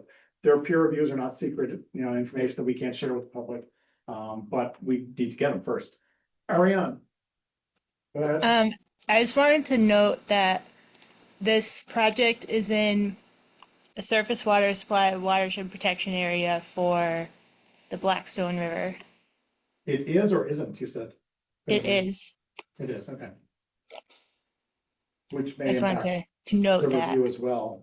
But Beal and Thomas, again, should also be looking at that if they're doing their proper due diligence. That's a good point. We'll try to make sure that they do understand that and relay the impacts that we should be aware of too, because I don't know exactly what that means to us. I'm sure it means something. Any other questions about the project? Okay, we have motion and a second, and no discussion. All in favor, Ariane?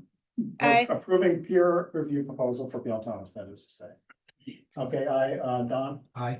Neil, James, I, Mike, aye. Okay, so. I thought we already voted on that. Aren't we No, voting? we were, Voted on the. we already and voted then on you Bears and Thomas. have to vote. oh, sorry, yeah. Did we actually get the vote? Yes, Okay. yes. For some reason I'm looking Yeah, at we my were notes. voting to continue it to Right, so, the yeah, sorry, 23rd. continue to July 9th, that's right, and then, oh, sorry, so we are, amend that. So we are going to continue to the evening of July 23rd at 7 p.m. For this project. So moved. And We we'll already do it one voted. time just for formality. Ariane, for the motion. to Aye. continue. Don, Aye. Neil. And Mike, aye. No, yeah, so. Okay, so you're also. Great, thanks very much. Thank you. Okay, moving right along, it's new meeting, RDA for 179, request for determination of flexibility, 179 and 175 North Main Street. Removal of 8 trees within the 100-foot buffer zone to DPW. Rosa and Steve Brothers on 179 North Main Street are the applicants. If you're here, come forward, right to the table there, please. Welcome. Thank you for your patience and if you'd like to, as I've already identified the two of you, I'm not gonna probably, identify yourselves, and that's, you're representing yourselves. If you want to identify what it is you plan on doing, we did get the information, like. We've seen the pictures. Yeah. I did have a couple of questions about. If we can throw that up. Anybody on the commission have non-picture related questions? With the trees or anything, zero of the 8 trees around the house? One of which is within 25 foot, some of which are close to outside the 100 foot. Yeah, I believe around the front there. And it was 8 total. Correct. So, okay, so this is tree number 1 in the front, 2 shots of that. Tree number 2 is the one that's closest to the wetlands. Is the wetlands directly behind that, the dark area? It's Yes. to the right, yeah. To the right in that Yeah, area there, okay, but exactly. now it's moving, okay. So that's very close to the. Yeah, the resource problem area. with that is that land drops off, and that group of trees, there's no soil on that side, and they The all right lean. side? Yeah, the Right. right side, they all lean towards the house, and that's the only reason why. How tall are those trees? How close to the house would they come? They would fall hit- right on the they would- house. Okay, I can't tell that from pictures. Yeah. And I didn't have the height of trees, obviously on the elevation shot, looking down on the property from above. So I wanted to ask that question, but given that, that tree is, or group of clump of trees there. Like a cluster. A little cluster that have a more or less common base we're pointing to. That seems to be, the closest to the resource area. The ones that are in front of the house are well away with lots of developed property between, so other than if they're a safety issue, you're deciding that they should come down now and. Yeah, we've had problems in the past. We saw It's things taken with a our car. cover. Yeah. Yeah, I So mean, that would be I almost incentive. got hit by a 6-inch branch. Right, we don't want, take, So- take care. Yeah, my question in general would then be, you can continue to scroll through if you want, but, so we got three, Yeah, that's in the neighbor's yard. yes, and you have approval from them Yes. to take that. Is Yes. that a hardwood or? No, That's that's a the pine. pine. That is the That's, pine. that's the one that started this whole thing. That's the one that will destroy our house. If it comes down, and its sister about 30 feet away from it, split last summer. And that was when it dropped on your car? No, it went, No, no, that it went that to way. the woods. So lucky it went Uh, that way, but that one is a double and it's leaning all towards our house. Okay. I don't like windstorms. Yeah, well, they do become problematic for certain types of trees that have some big pines too. And these are in the front of the house. Right. You have And the those are driveway. dead. Right, so I know one of them, the one on the right there, shot number 5 seems definitely dead. The one number 4, is that? That's the one that's dropping branches, Is yeah. that the pine? The number 5 and, the number 4 is another one leaning towards the house. Not a Okay, pine. so that's another. It's a- it's I mean, not a pine. 5 is not a pine. 5 is dropping branches. It looks pretty dead. Yeah, Yeah, I don't know what it is. and then the ones in the, yeah. the Maples other ones are are all- all- Yeah, those are oaks. And then Those we are have 6, 7. Seven. Those appear to be dead, both yeah. in the front yard too. for- Yeah. Well, Yeah, right near the street, Concentrated drowns them out. Actually, They've dropped quite a bit over there.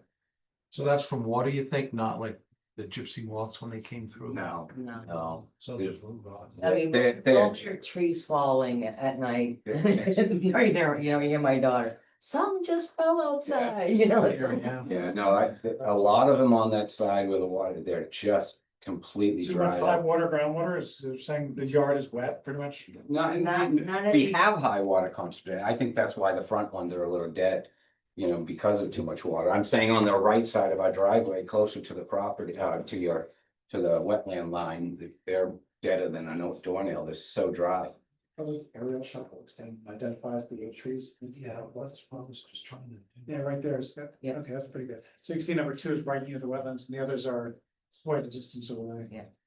There's also a stream that runs through here, but No, it's on the outside. Yeah, I Yeah. wouldn't call this, it's dry. I looked at the smoke, it's an dry infrared up. stream. Yeah. It's running or- Let's just make sure that we're extreme, because I know there's different rules for rivers and stuff like that. So, Obviously, the dead trees look pretty dead. The ones that have the, like number 2, you know, soil eroding away from roots and so forth, making them potentially unstable. Have you had anybody come out as an arborist or anything and say? Okay, to do the appraisal, to have the tree for them, yeah. well, that's a tree removal company, not necessarily an arborist, unless they gave, they might have an arborist on their staff. Who gave an opinion if possible, especially number 2, for example. I don't dispute that those trees right on steep slope, which you couldn't see in the picture too well, might be in danger of falling. And certainly if they fell towards your house and. It's the only way they're gonna go with no soil on the right Right, side. right. It makes sense from a safety point of view, but for any of the trees that are still alive, not the obviously dead Mhm. ones, did you have anybody on that? No, Okay, it's okay, because the way they lean at the house, Okay, the proximity to the house, and if they go, they're going to hit. the there house. weren't, there wasn't any additional documentation or a review by anybody to say, not only are they leaning, but they've got No. a danger rot or a blight or something that might be causing the inside to. No, stay the inside. Okay, okay, just asking, it's fine. Commission questions? I have no questions. I would just ask, did your removal company give you like a means of how they're planning on? Framework, it's all framework. Okay. So they'll stay on the yard, that Yeah, back. way up? they will not even be on they will not even be, parking on the property, and everything's No, framed. They can reach for the crane from the street all the way. Yeah. to. No, they Yeah, come in my they driveway. On the driveway, okay. Yeah. So everything in the front, I'm assuming they're grubbing fully.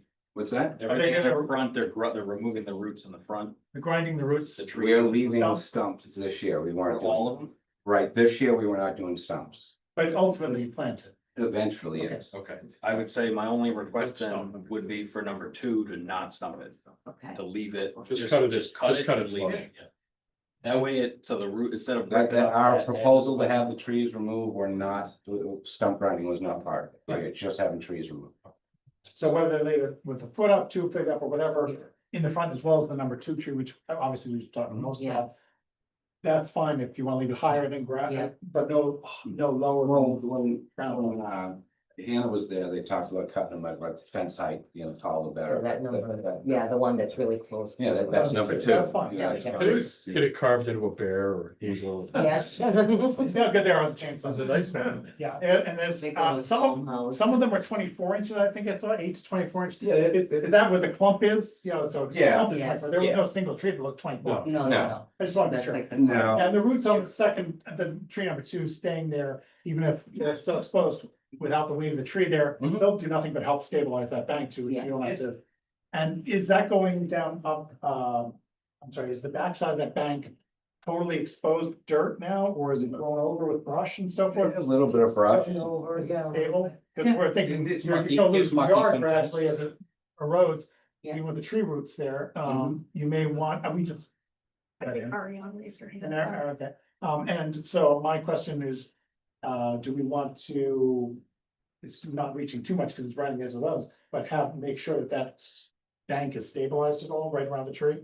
No. They used to- we Stuff we we- saw Well, yeah, but numbers they there, decide to right? grow seed and some mix down there right next to the wetlands. We want to have the right purpose. The wetland, there is already block borders on where your stream is.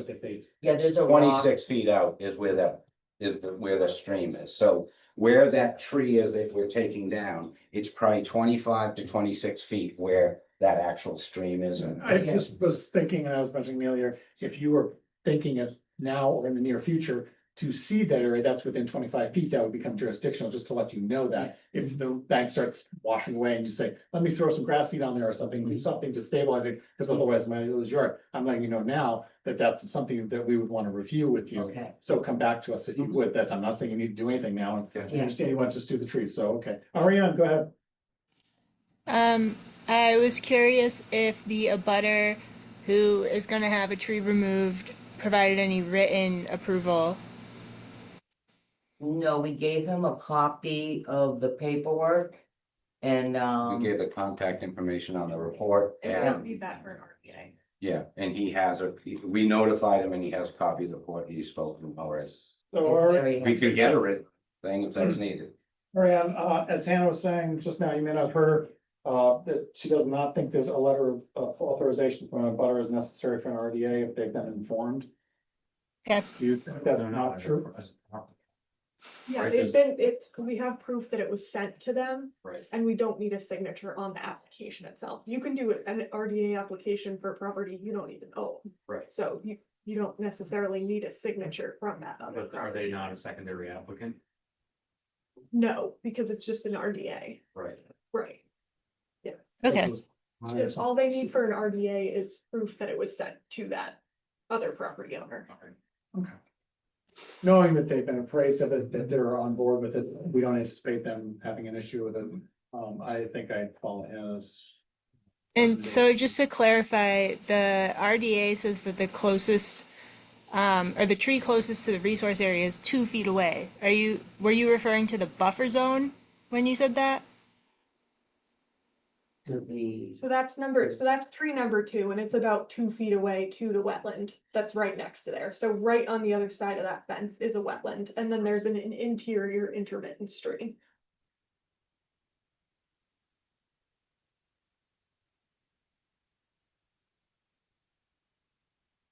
That answer your question, Marianne? Having trouble picturing this intermittent stream. Is it in the grass? Doesn't have anything to do, it doesn't have anything to do with The anything. markup of the, Yeah, it's not jurisdictional, I don't think. so there's just an intermittent stream that goes through here. Yeah. So that there's like a little culvert 25 feet away. here, but Yeah, sometimes it dries up. The tree is directly abutting the BBW. right, not near the stream. Okay. So yeah, I would definitely say leave the stump in on the one closest to the wetland.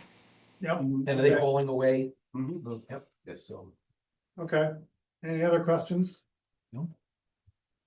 Hearing none, seeing none, Spoke already. I will accept the motion to Nice plan, by the way. have, Thank you. recommend this as his final RDA. That was Hannah's doing. What is your recommendation? No, but Numbers. A negative with, Hannah, this is for you? negative determination with condition on leaving the stump for number 2.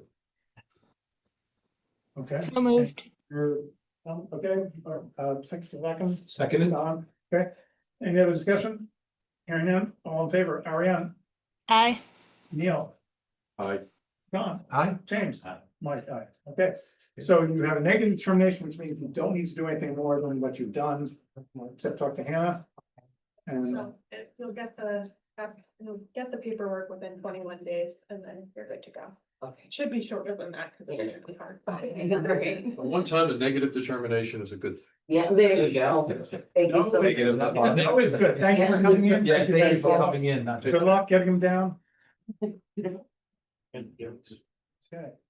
Continued hearing notice of intent for High Street Access Road to well number 10, map 41 lot 3 and map 45 lot 56. Sorry. Oh, sorry, a new hearing, sorry. My New hearing, no problem. Oh. Did that C out? You do not have a DP number, correct? But we already never yet. It's in their own good time. The maintenance of a 1,750 feet of an existing access and the construction of a 560-foot extension with a large diameter test well and a prolonged pump test within the 100 feet buffer zone and riverfront. Why does this have a BWP number? BW. I did it again. Gotcha. Man, So it's new hearing, so it doesn't have a you're number. at a 2 for this one. Okay. Copy and paste happy at this point. No, that's a new number. I did that one. This continued with copy paste, but BWQ is a new number. I didn't think about it. Okay, so cross that out. All right, but it is a notice of intent, got that. Okay. Oh, and Jesse's here. And Jesse is here. Great. Well, Jesse, and welcome. And anybody else that's on for this? James Craig from was here. Right Oh, no, James. Okay, all right. So I want to, sorry, can we finish reading it? Bellingham DPW is the applicant and Charles Caron Environmental Consulting is the representative here tonight. So identify yourself for the record, please, sir. Hi, I'm Chuck Karen Environmental Consulting, representing the DPW. As you mentioned, Jesse's online, as is Jim Cray from Ray Pierce. This is a project to develop a new well for the town. It's a piece of property the town acquired for this purpose. About 1970, give or take a couple of years. Just to figured this larger scale plan is probably easier than the details to go through it. High Street is up here, the field complex is sitting down here. This is the conservation land that the High Street fields are from this area heading west. Where's the river? The river is down in here.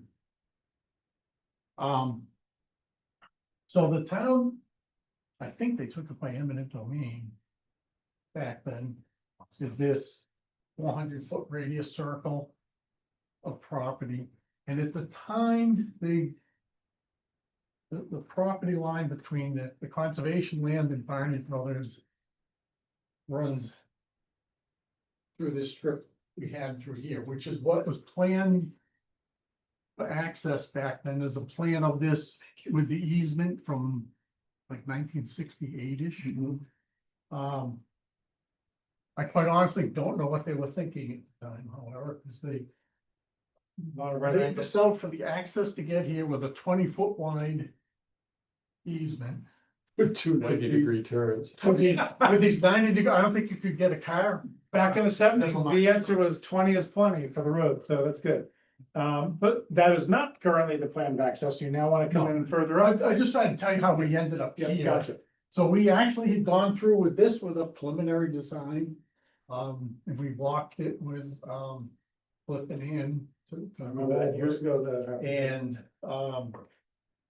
it basically, you have to cross the wetland here, you have to cross a little intermittent stream down in here.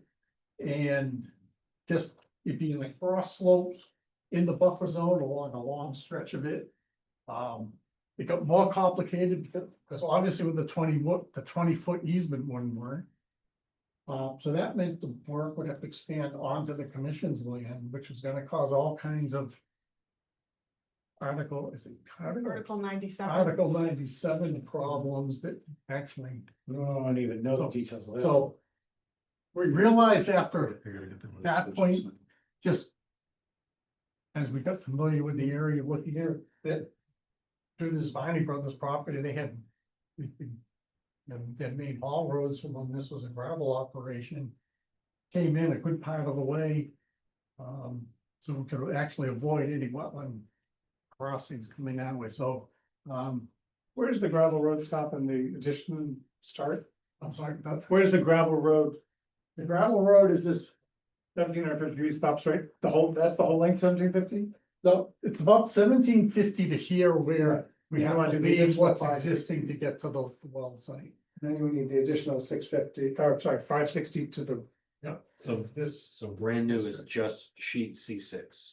right. Oh, okay, that makes sense. yeah, a little bit on A C5. little bit of a curve there, but not too bad for you. And how wide is the roadway proposed again, just for the record?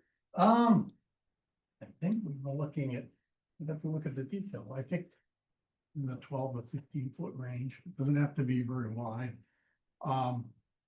We basically, there's a main haul road that came in this way, it's now gotten, places it needs to be maintained or restoring, it might be a better term than maintenance. It's there, it's used as a footpath and like Gravel ATVs and dirt bikes dirt bikes. Gravel base, or is it just dirt? Dirt, it's just gravel, so basically to get back from the road to here, have to cut back some limbs that have grown over the road and a few little saplings that have grown up here and there and smooth it out. There's places on a couple of the steeper slopes where there's been some erosion, so it's gonna take some grading. As you mentioned, the dirt bikes on some of these curves, on the outside of the curve, there's this big mound of gravel that's been kicked out as vehicles. And you're gonna maintain it in gravel, or you're gonna pave it? Right now, we were just talking about gravel. This is. It's kind of a multi-step process, unfortunately. The purpose of getting here, that they've done some small test wells in the past. They I don't got know if it's gonna work. So they do the approval to go to the 300 next step. And I think they came in, there's another haul road that goes right through this isolated wetland. You can see it in the aerial photos, the road goes right through this and then it winds over here, but it's actually. I think that must be how they came in when they did those previous wells, but it actually goes off onto the Army Corps property, so. And goes through the wetlands, so that's not really practical. So they're gonna put in now a large diameter test well and then run a long pump test to assess. I know it's gotta be at least 300 feet away to where it outflows, and they're gonna have dissipation, and it's gonna go into, with treatments, clean water. I saw that in the report, but, how long is the prolonged test for? I 48 don't know, hours. Jim would have a better Jim, answer. can you comment on that? How long is the extended test period for? That's a good question. Oh, that's cool.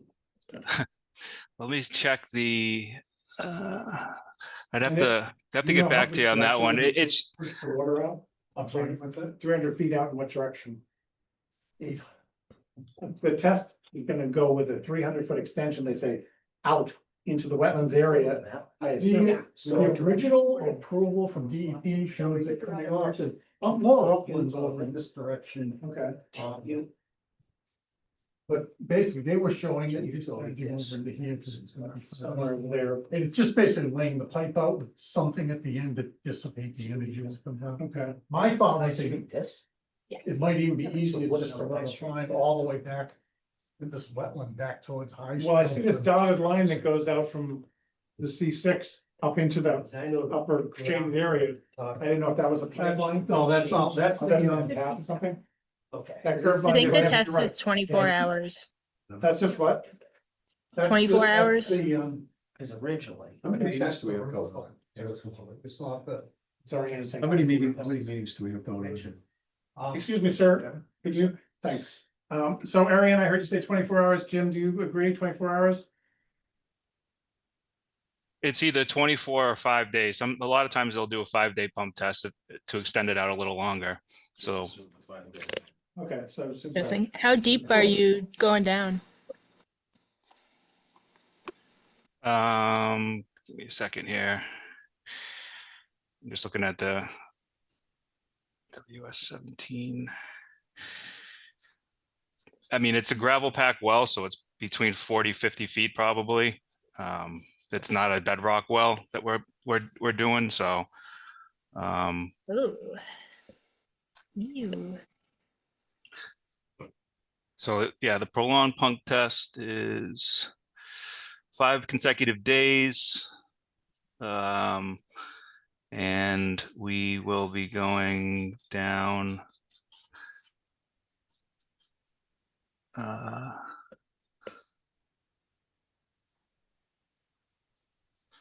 me 1 second, just trying to pull up the Yeah.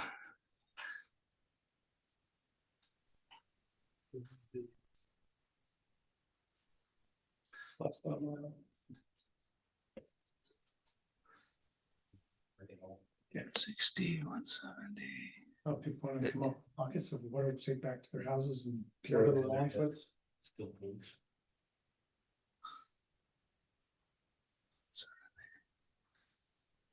Looks to be about 40, 50 feet or so. 40 or 50 feet, okay. Yeah. That's really germane to the. Because there's Okay, I just bedrock wanted to know down. Where it was flowing out to, because whether it's No, going to wetlands or. That's pretty important. Right, so, and there's, So, yeah, I want to get back to your sequencing question too, why this is. Up these steps to go through, they've got to. Get that test well in, they're gonna run the pump test. Then you're gonna see if DEP is gonna read that it's acceptable or not. So we've set this up so that if. And then. We also have the problem, if it is acceptable, the town's then still gotta work out some permanent arrangement with Viney Brothers for this access.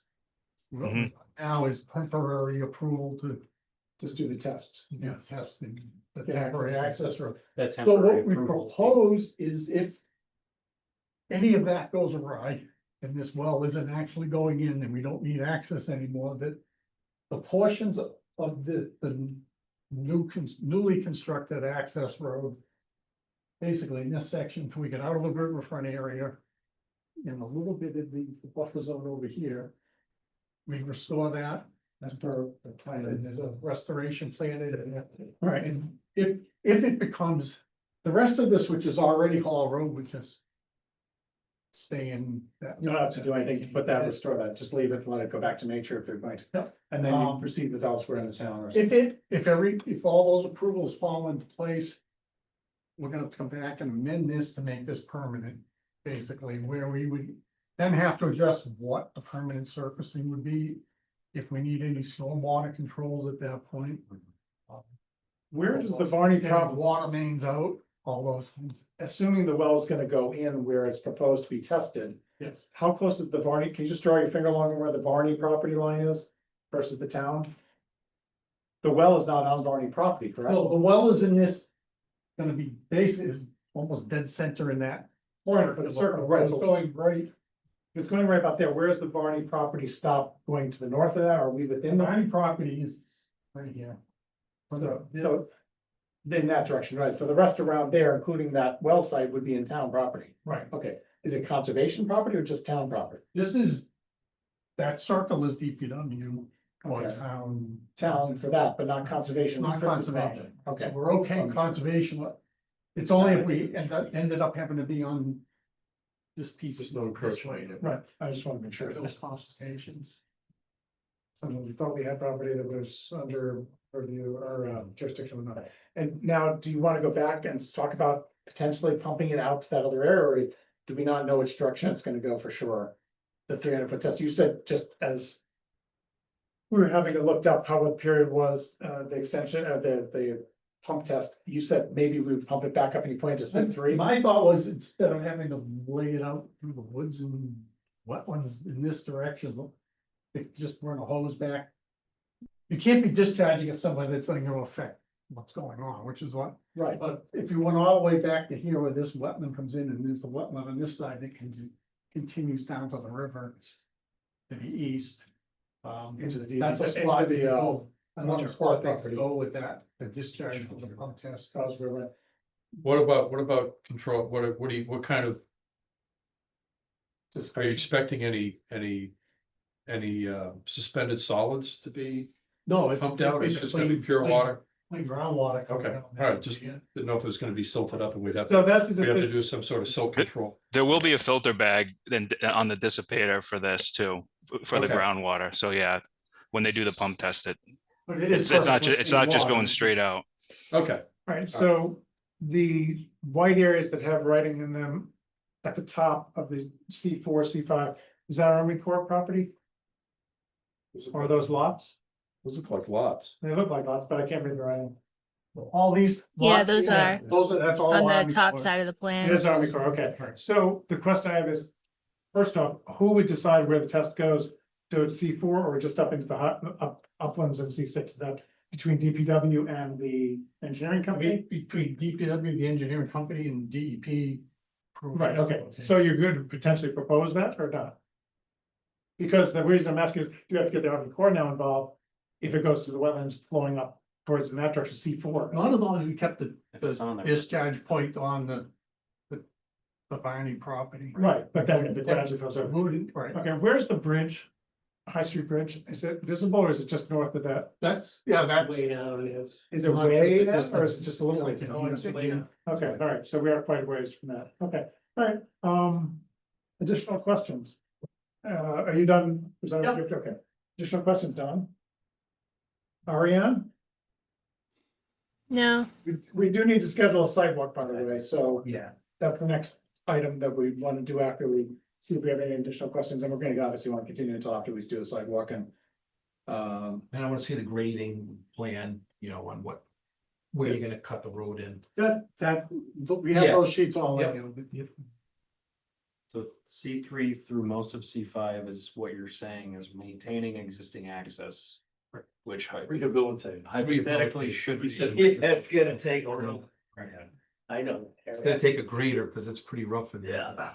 Yeah, like I said, But you're not expecting to expand. the well, it's access. not expanding what It's its footprint refreshing. was, we're not changing the grade. It was 12 to 14, I think it's 12 to 14 people when I asked you how wide that's gonna be, and that's the current size pretty much without a few saplings and branches in the way, but that's how wide it was for a great hall road, okay. And even though it's in Barney property, it is going through jurisdictional areas, C4 certainly, the wetlands and within C5. Right here, we do, I don't wanna make sure. Right here, where we squeeze between these two areas of wetlands. There's actually a finger of flood zone that comes across there as well. Again, like I said, we're not changing the grade, so we don't have any. Right, any rescue, common stories. All right, so any other questions from anybody here? No, I just want to see it in person. Yeah, Yeah. definitely, that's the next thing to do. Yep. Anybody here as an abutter or property owner or question, sir? 34 High Street, Ryan Hall. So just a couple questions. Is there a reason you can't access this through the softball field back parking lot? Is it because of wetlands? It would take two wetland crossings. Okay, all right. That's the main, well, there's that, and there's an open space law in Massachusetts. Any land that's been acquired and dedicated for open space is not supposed to be converted to any other use. And to do that, you've got to go through this long study with Executive Office of Environmental Affairs. Well, you wouldn't be And then it converting has it, to you'd go, just be putting an entrance at the very end of it. no, but then it has to go to the state legislature and be. Okay. the bill- oh, it's- All right, fair enough, fair enough. So, in all fairness, in complete honesty, I'm much happier with this because the original proposal, when I saw the surveyors out there, I ran out. They were gonna put the gate and the entrance directly across the street from my front door. And if you know High Street, like I do, you come from North Main and then when you get to the field, it curves down to the left, and now it's just a bad idea, super dangerous. I can't imagine how, why that was even being proposed, but now that I see the wetlands and all that, so to see this, I'm happy to see that. How big of a- On the property lot right up, so that entrance, that looks like a lot there. Well, I can tell you, I know who lives there, and I know this area intimately. I coached softball for 8 years up there. I've walked my dogs in there. I've rode dirt bikes in there. I know that whole area, probably better than anyone in this room. So that entrance, the down, I don't know if that's south or north or whatever it is, C3. Yep. And the road, what kind of vehicles are you driving through there? Just regular DPW type trucks or? Well, initially they're gonna bring, well, to do the test well, they gotta get a wing truck. A what? A drill. Drill rig. Drill rig. Yeah, it's a little work. That's why I said they're gonna need. a But the grader. thing is about that entrance is it's offset, like. That's it's offset the road, like if you had gone in across the street from my house, you're basically right up against the road. And my front lawn ends and then there's, the street and then this gate was gonna be there, which I wasn't happy about. But this, I don't know how to describe it, I'm not using the right words, but the road is all kind of, the road ends, but there's an opening area where that road used to come out. So it won't be very intrusive, and if you set the gate back in far enough, Mike's probably not gonna There'll be a lot mind. of traffic. Just, long term, I mean, during construction, there'd be more going on, but Right, long term, if the well went in. well, that was my next I question. think, my understanding, someone from the DPW might drive out there once a day Right, with the pickup. to Make sure everything's working right. It's not so like if the well passes muster and it's going to be coming online and the road is a permanent dirt road, gravel road, whatever it is. What is at the end of it? What is it, a gate? Is it a big yellow gate? Is it what is it? By the road end or the well The end? entrance from the road, I'm like sure across from that- the residence. What is it? I'm sure there's gonna be a gate and public water supply, you're gonna have a gate. Well, I know that the gate on Cliff Road is a big yellow gate. Is that I what? would think it'd be the same, cause it's gotta be visible. Bar gate, the bar going across the road with a lock on the end of it, a post, or are you Yeah, talking sure. about? Is it gonna look like the one on Cliff Road? I don't know, I don't know. I don't, I'd assume they'd be similar in town. Yeah. All right, well, That brings up that doesn't bring up my question, but the curb brings up my question. Is the curb cut off of High Street wide enough to bring in the drill rig? yeah, what's there now? Without expanding, what's the access off of High Street? I'd like There's to no make that turn, curb because that's a tight. Well, yeah, I think It's- the cleared area, yes. Okay. it's a little more looks- clear it's down funny, that right end. at the road, it's a little messy, cause Yes. I don't know if Barney did it to keep people, there's a pile of stuff. Yeah, Yeah. I know the Here, exact and- spots. Yeah. And then people have dumped Yep, brush and stuff all, Yep. so the actual entrance is kind of hidden at the moment. As soon as you Yeah. get past that. Yeah. you see but it's where the- fair, but it is kind of an open entrance versus where it was gonna be, was not. Brush Yeah. opens I up. just wanted to make sure that. The drill big rig was entrance, gonna be able though, to was big make it enough. in there Without expanding. It should be fine, 'cause they would bring Hey, could be. whatever they're going in and out of the. Gonna have to be on That's true. I have a follow-up question based on that. Assuming the well is good and gets the go, I assume there's gonna be a permanent access easement between the town and Varney? That's what we were hearing right now from Charles, that's the next phase after they determine whether the well is successful and approved by DEP as a future well. Yeah. Just, was there any discussion of what a permanent agreement would look like with Barney? I think it would have to be an I easement thought recorded in the Jesse's one- the deeds. one who's dealt with So that. we're asking Jesse if there was a discussion about with DPW and Barney yet about this? Yes, I can answer that question. There have been several conversations with the owners of Arnie. They are very interested in allowing some sort of an agreement to allow access to the site. We've received a signature for access agreement from them currently. So next steps would involve, going through legal counsel to draft up an agreement if it gets to that point. That answer your question, Ariane? Yeah. Okay. What's the time frame? When is something supposed to start? I'm not sure, Kim, do you know what the tentative schedule is? Yeah, I mean, once we get through this permitting part, I mean, we're at pretty much 90%. We'll be able to finalize it and then go into construction. We're hoping Of this. the this roadway / the well.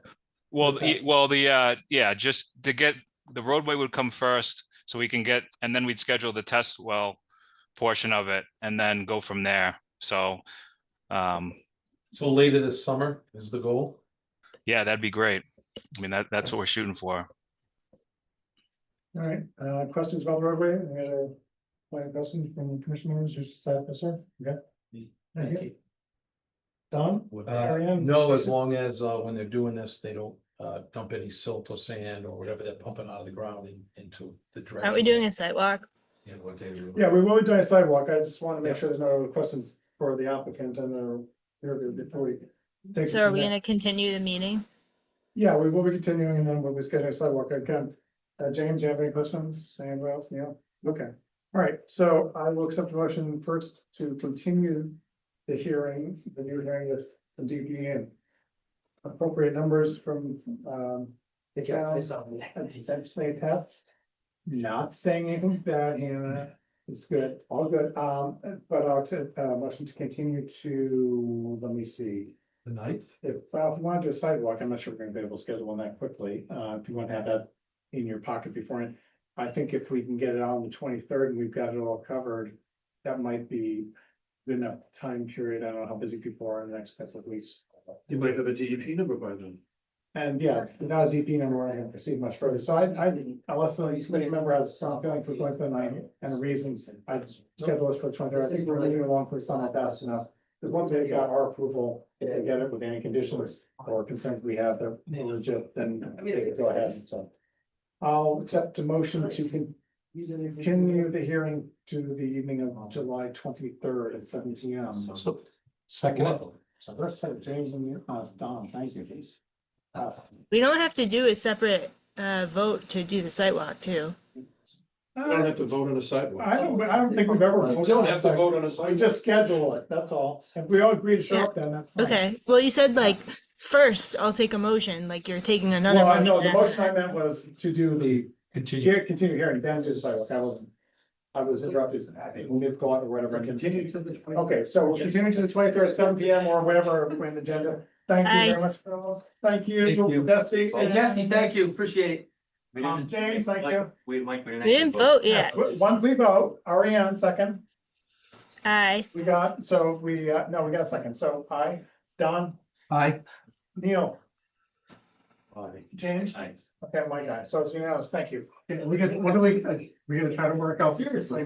Yes, so sidewalk we'd like to now go to. I wanted to vote Who no. wants to come to the sidewalk from your side? Do the next one. I'll be there, I don't know, soon. Just, Oh, yeah. Do we have anything that needs to be best, if there's anything that needs to be marked out in particular? The roadway is visible, so we're gonna. it's visible up to here and then there's enough terrain features. I can show you. The remaining 650 feet. I would say maybe the start where it starts to be new road. Yep. Stakes on either end, just to get a visual of this is how wide it's gonna be. And then I can visualize it. And then a termination point approximately where the well will be tested. Generally speaking, yeah. Can be within a few feet, right? Thank you very much. Thank you. So, having said that, how much time would you have between now and then to do that? Because we don't want to not stake before we show up. Yeah. I mean, since we're not, I mean, just to lay it out approximately. If we're not gonna, if we don't need it as precisely, we have to get the surveys. No, You know, I think the road is a good point. It's the start of the new road, just how wide it's gonna be, we'll visually, as you said. And about where it's gonna end up, it's conceptual. Yeah, Yeah. right, so. I- A week? More? You tell us. We're gonna plan a sidewalk after you've done that. Depends who's gonna do it. I'm on vacation next week. Okay, so Let's do 2 weeks out. Jesse, Yes. you got, either of you want, you or James want to come to this sidewalk, and if so, we're trying to see when they could have.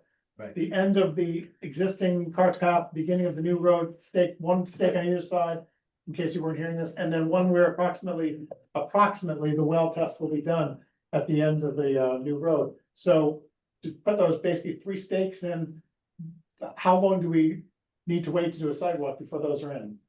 Somebody's gonna do it, I don't know who. Are you thinking of a weekend or? We Yes. generally try to do a Saturday morning around 8:30 or 8 o'clock. I mean, I would think either the 12th, like the 12th or the 19th, you could have that, just. But I don't have to, I can, if it's staked, I can even go out there on my own. So don't plan for me per se, and Neil won't be joining us, so.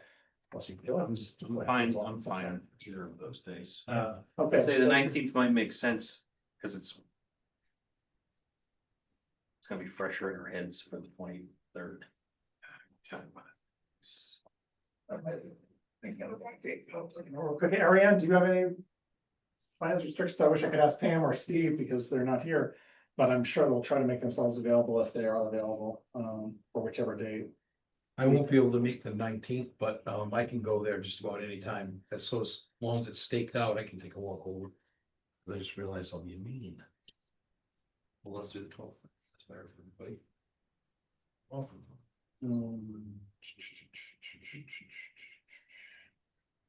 Yeah, I will be out of town on the 12th, but that's okay. I will. No, like I said, my schedule's pretty flexible midweek, so I can go anytime. Okay, Yeah, this is just down the street. so Yeah. 12 works for you, Or the 19th, either one. 12 works, but one works for you. Well, 12 works for them. I think the 12th works. so that's at least two of you. Ariane, if there's any chance you can make the 12th, I know it's a Saturday, but, Yeah, I'll see you guys there. okay, so that's, see you there. I'll try. Okay, somebody made a decision. Sidewalk, we got a decision. Okay, so we're gonna go for a sidewalk at 8:30 on, 8:30. and where is a good spot to park down there? Paul, There's really no good place the best way is to park up at the fields and walk down. And we got shuttles. cautiously walk down. Yeah. There's not in there debris dumping, the mini Batman cave from the 60s. Look, there's debris dumped right at the entrance of the road. There's not a pull-up area for a car to. I'm thinking if someone's got singly during the week, is there a pull-up area down there? The neighbors driving across the street, see nice. It's It really isn't. It's road and tree. I understand. I have some good friends that live opposite the high school field, so I've been on High Street quite a few times. But I just can't predict that exact spot because I wasn't looking for it in the past. Yeah. There's okay. no place I would want to park. Yeah, Maybe- no, I'd rather preserve my car and walk Maybe down the what side would of be the road. nice is, well, actually, we'll be meeting at the fields, never mind. I would say maybe a stake at the entrance. Yeah, well, I think we can, or just a flag, just. put Something. flag or A something. balloon, a party flag, whatever. Yeah. Okay, Two so, orange cones. Jesse and or, Neon arrow. James, either of you want to come, that's fine. Sure. We'll have Charles, you'll be there? Yep. Okay, so we'll have at least one person who can walk us and doesn't require more than that. I think it's a pretty good preliminary. And this is, what's the street address? Are we doing a street address for this? Does this have a street address? Nothing, just High Street. I was trying to look across the street. Yeah, I'm just, a big approximate location, usual rates for my reference. It's a nice zero. Do we know the, Adjacent to, was it Can you- 55? Or something See, but the- adjacent to oh, 57 High Street? what street address is right opposite of there? Oh, I think that's 57. Because that's what I'll look for when I'm coming down the hill, sorry, 50 and 54. 50, 54. Oh, it's 50 and 54. What's opposite, 50 or 54? Oh, yeah, okay. Right. I'm not sure. High Street. It's right next to 57. Okay, so Hannah, the plan is to walk, to park at the High Street fields and, walk down from there. Cool. Okay. Hopefully that doesn't conflict with Yes. things going on. Okay, hopefully that, thank you, Jesse, thank you, Thank you. James. Thank you. Thank you, Charles. Some of us will see you on the 12th, or if you come, or otherwise we will continue this until the 23rd. Okay, last item on the agenda for official hearings is the 120. Have fun on your vacation. Yeah, thanks.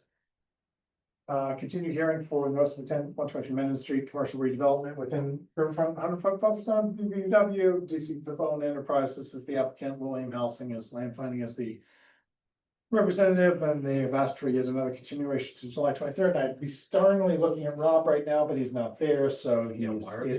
Why is like that? Because everything is wrapping up with period, like, because at the last one, they were like, oh, we're almost done, but, well, it was gonna be done, but because of all the changeover in personnel on the board, and they only meet once during the summer meetings, they have to re-notify everything, so then they couldn't do last week, and then there's all, so Why does it's. planning board get breaks during?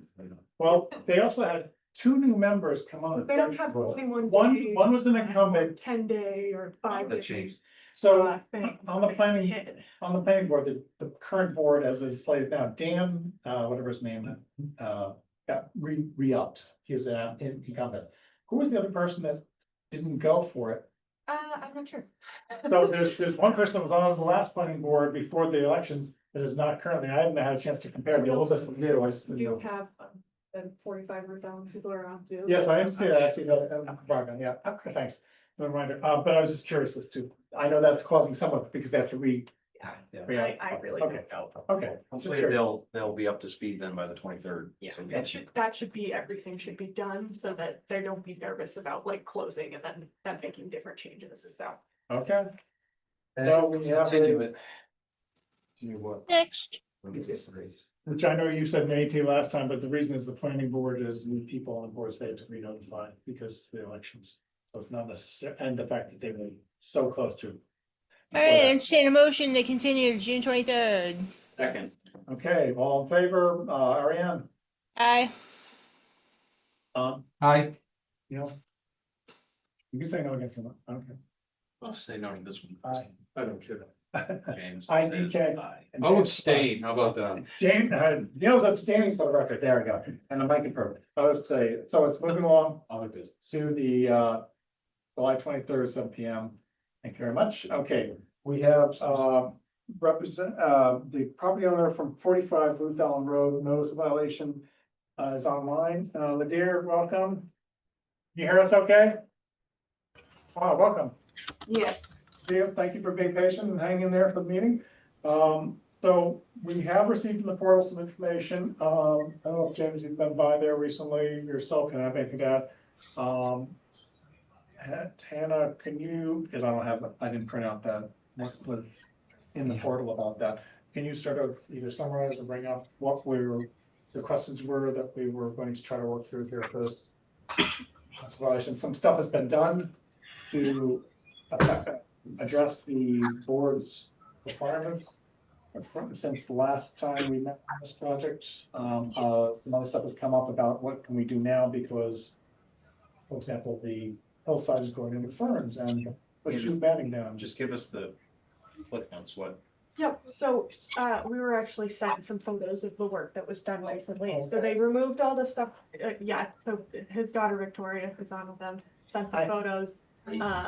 And they took the stuff from behind the shed out and then they took down the deck and the trellis. So those are both gone. Yeah. And I think the primary questions that they had were related to how they would install erosion controls.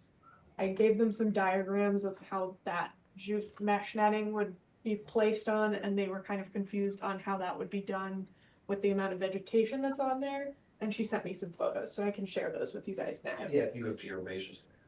Right. Right, Well, yeah, not crushing it and ending up with a pulping mass underneath jute matting and then trying to seed it. it's like waking you up to give you a sleeping pill. Yeah. Well, I also, right now is not the time we'd be asking them to plant anyway. We'd be waiting until fall. Right. The sonotubes left in place, you know, the deck was removed.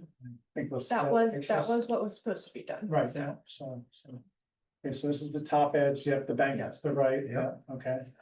The shed is on one side as well. 12 inch too.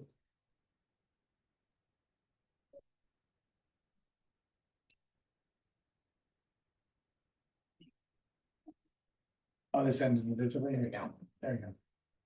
Yeah. Okay, so we're on the left side here going up the street. We're looking down across the street. Yeah, still see bare ground with straw on it, nothing grown. It's crazy.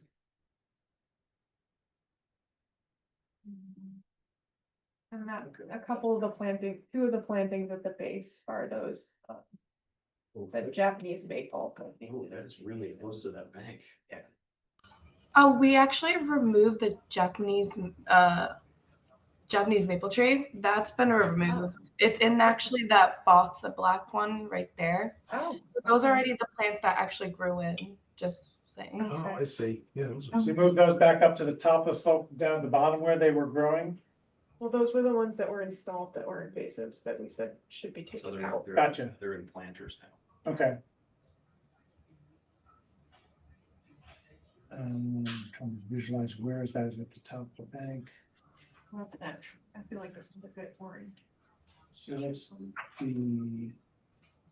is that the structure? That's the treehouse. treehouse thing. Oh, the treehouse thing, right, okay, got But the structure would be kind of where the plant, There's actually the one more planter is, set that shows the part where. right there, yep. So that's where the structure was, looking across the valley, so to speak. Yes, exactly. Okay, That's away from your house. Yeah. Okay, and where the structure was, the terrace and decking and so forth. The sonotubes, are they still along that area there, in that area? Aquele concrete que tá no chão tá aí ainda? Ah, The concrete that you're talking The about? concrete tubes that the structure was sitting on, those are Yes. supposed to stay, Still- and you didn't need to dig those out. You left those, yes? Those are actually still in, because That's we. fine. Is that right next to that planter? If you zoomed in, would that be visible? If that was where the structure was? I think so, yeah. Onde tá? I One don't know how second. close the edge we are. Those are right on the edge, and I don't know if the planters are right. It's still there. It's covered with the rocks, but right next to where those two black barrels, Planters are? it would be right near, like right there Okay, where all right. straws are. I know, it's hard to tell the vegetation, how close the edge they were, and whether that's just beyond those bushes that the edge But drops off. yeah. Okay, so the sonotubes, we do want you to leave in because digging those up would be disruptive. So those staying in the ground won't hurt anything, and it's far less intrusive to pull them out, to leave them than to pull them out. What was, any other pictures? So that captures that point, I want to make sure. Yep. Those were all. Okay. So, Go ahead. no, I was gonna say, so the question is, the time of the year, to put down the jute mat And then and the replant. and if the planting can't be oak trees, what could it be if they can't find oak trees and so forth? Smaller things, and if so, maples or something else was suggested, not Japanese maples necessarily, but. What was the other kind of tree that was suggested, Hannah? Oh, I just said some sort of more evergreen species or something that would be like have a little bit more coverage. That was just an idea, but that's, you know. I mean, the dominant species in this whole area is red or sugar maple. And on the top of that hillside, be good. What about the fence that we were talking about? The applicant asked about that, we encourage that. We had conditioned the ability to install a fence, not the requirement to install. Right. So would you like to, do you plan to put a fence along the top of the slope there? For If your own we're purposes? allowed to, yeah, we would like to. Right, okay, so it could be a split rail fence, or if you wanted to make it something else, like a chain link, there's no reason not to do that, right? Other I than don't know cost. that, well, that, and it would be part of it would have to probably be amended in the application because it was. Did we specify? Yes. Well, I didn't think we Yeah. specified. It was Okay, fine. specified, and I think they Okay. did ask before if they could do chain link, and that wasn't. Okay, so the split rail fence that was approved, you do plan on putting that in? Oh, sorry. We gave you the ability to put the split rail fence in across the top if you wish to do so. Yeah, we're fine with anything. If we can just Okay. put something up there, we really don't care which one it would be. Yeah, I think we decided, I think at the last meeting that we had this hearing about, that a split rail type fence would be acceptable. And we would provide badges which indicate, which as we do on all these projects, that people are not to throw future owners, et cetera, are not to throw anything or dispose of anything beyond that area at the top. You get those free from Hannah, she would provide those when you get the rail fence in. And then I'll say we decided that because there are existing steel rails out here. On the site or other? No, out here on this site that they were planning on. The applicant's representative had said they already have steel rails out here. We can install Posts. the wiring to make it a fence. So we said, yes, you can. Essentially. So Like, that's- I think, I'm pretty sure we could see one. In the show? I'm not sure if that's rusted out or if that's just a branch. Yeah, that's why I'm not sure what, I don't think I ever saw those in the field, so I wasn't sure what the. Because I thought was represented to us was that there were existing. And then been right spots too. In the photo, sorry, in the photo, Yeah. you could see bars, like the brown bars up, Nope. and Go those down were one more. the previous fence or. Go down one more. Hannah. Oh, That was a previous fence, yeah. Yeah. Next to, down, right We next didn't to the remove plant. those. Yeah. That. So those bars there, but that's not for split rail fence, you would use that for. No, I think we use split rail because that's probably the language we've been using for most of these types of segmentation fences at like the Right. no disturb zone. But did we approve of wires to be attached instead? Because you said to me that we approved split rail, I don't Well, want to they're- give one direction. Or we're good with some other type, I guess, if you I don't know. I mean, I would say it does the same. As long as it leaves the like 6-inch opening at the bottom. Right, it solves the same problem. It's Okay. using existing material. I just don't want to go against it, something that we actually designated or were just,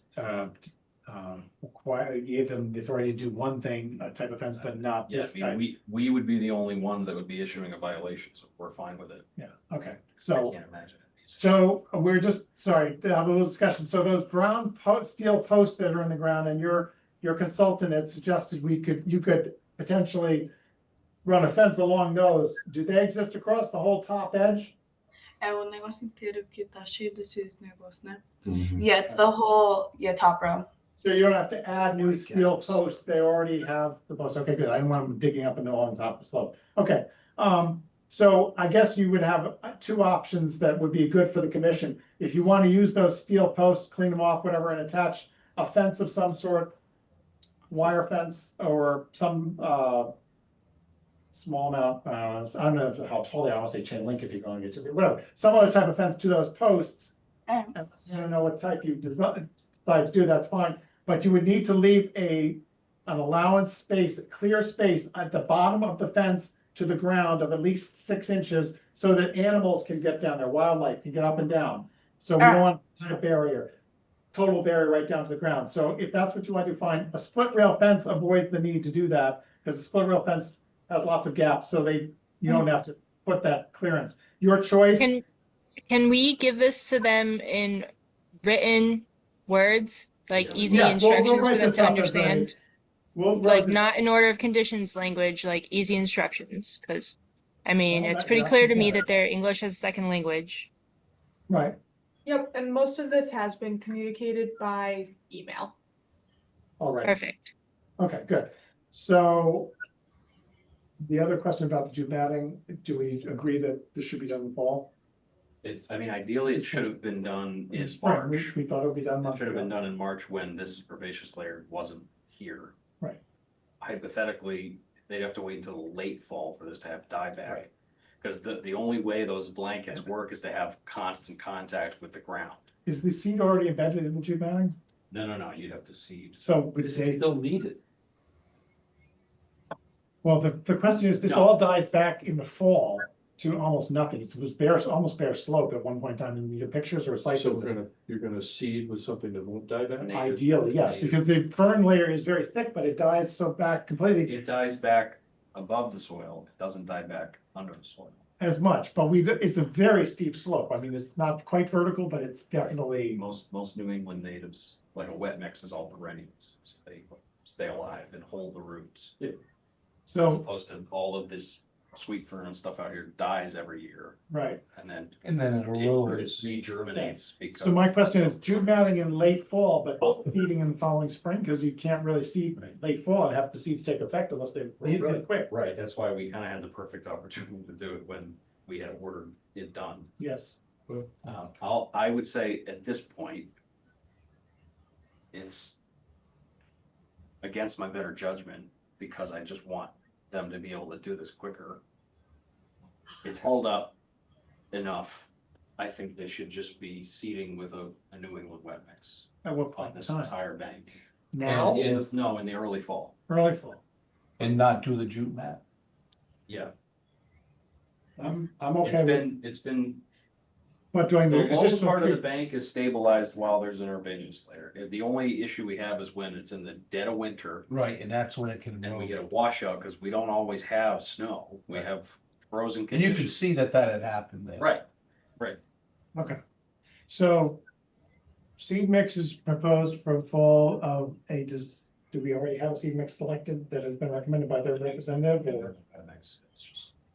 That would be, I was looking into potential, like, if there were any other alternatives, just in case, because we have had multiple people come ask me if there's alternatives, because it's really only sold in bulk and you can't get it in smaller things.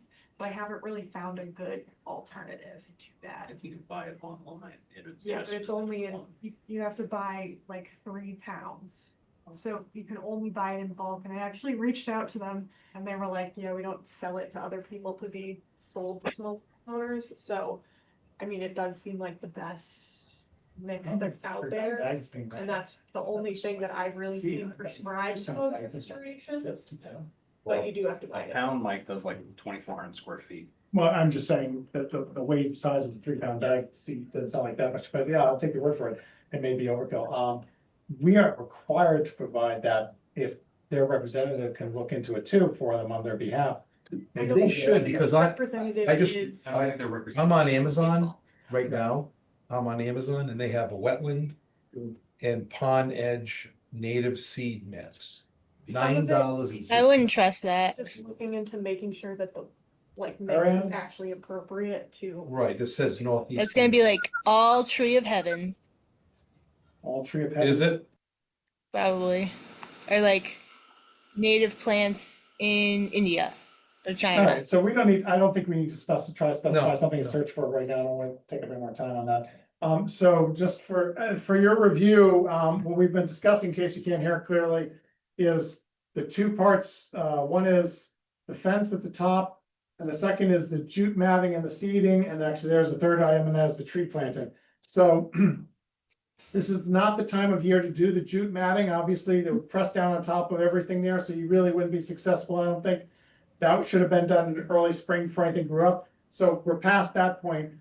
And the commission has, I think, now changed its opinion and thinks that if you seed in the early fall with the right kind of seed mix, and you have some time to look into it, and you check with Hannah as to what type you bring, then we'll find, if she finds something, she'll let you know, but she's not gonna be looking for you. You guys have to take that initiative.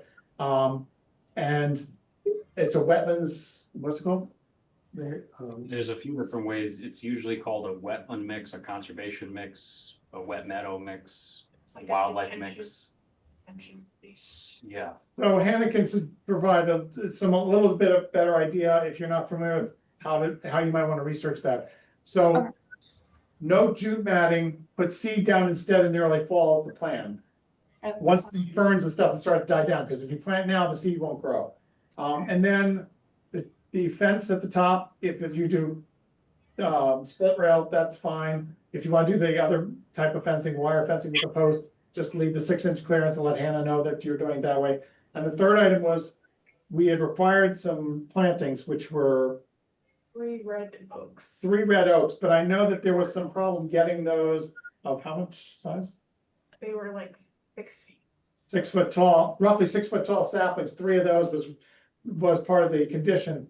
However, knowing that it's hard to get those and that red oak may not do as well in that location as we had hoped, if you can get sugar maple or red maple instead, much more easily to potentially buy. That's what's growing in the area. You should probably look to plant 3 approximate 6 foot high seed saplings at the top of midway. Do we specify where? Top of the slope. At the top of the slope, probably on the outside of the fence. Yep. The hillside, the downhill side of the fence. All right. On in your one. Is that pretty clear? Yes? Yeah, that's clear. Okay. All right. Any other points for this particular? I think we'll have it written out. We will write stuff up. You won't just have to remember all this. Hannah will communicate with you that, that continuing change in So is that something that you like to amended. do as an amendment? And To we the have to enforcement? I think we have to- notify, or is it just I something? think that would very be just an I think that's a email. minor project change. Just a minor project, okay. Okay. Isn't changing the limit of disturbance at all. We're just changing. So this is considered a minor amendment, so we would just send you the information. If you have questions about it, you can talk directly to Hannah about it. Shouldn't require additional hearings about that part of it or re-notifying. Did Ariane, were you just saying something online? I heard somebody speak while we were talking. I said that should just be an email. Yeah, right. I think that's how we're planning on communicating. All right, so we're clear on that. I don't think do we need to make a motion for a minor amendment or not? For the record? What do we I feel? don't think a minor amendment's like an official term Okay. there, so I think it's Just just. us deciding, they don't need to have them. All right, since it was on that's in the record. It's in the record. Okay. Discussion's in the record. All right, so are you good to go from your point of view? Do you have any other questions for us? I just had a question. I've talked to Hannah about it, but we put straws down because we were originally told to like put straws down. Should we remove that or just keep it? No, that'll degrade itself naturally, so you can just leave that. Straw. Yeah. And that was straw, not hay, correct? Oh, sorry. Was that straw or hay that you put down? It said straw on the thing. I think it was straw. Okay, that's fine. Straw, it's just so you understand, straw doesn't have other seeds in it. that would grow into other grasses that you don't want, hay might, so if you're getting straw, that's fine. I think we wanna leave that, so that, don't disturb that, that'll just, as James says, fall apart. Okay, so any other questions? You good? No, that was it. Thank you for following up on this with us. We really do appreciate your willing to work on this for us. Of Thank course. you. Thank you. Thanks for hanging in for the late night. And thank you.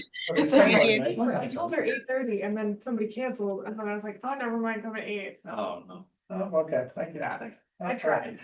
So, minutes for, Oh, we have a couple things to, oh, yeah, we got. We have minutes and then signatures to a couple make. Things to sign. Ariane got out, by the way, 66 Stevens Road, COC. COC is good to go. Hannah's seen it. I live 2 doors down from them. She's already talked to them and things are good. Everything's growing in there. They know not to, don't step over those. Am I just supposed to trust your opinion? I haven't touched this. It's a nice couple. They just had a baby. They're very shy, I guess, whatever, but we see them go around the block once in a while, wave hi. I get to go over and chat with them, which I want to do sometime this summer. It'd be funny if your first introduction was, hey, you broke the law. Yeah. I kind of didn't want to, the previous people had lived there for years, and I knew the guys who was trying to sell the house and had to go to the septic and all that. Okay, the minutes, 5:14, and we'll pass around things to sign.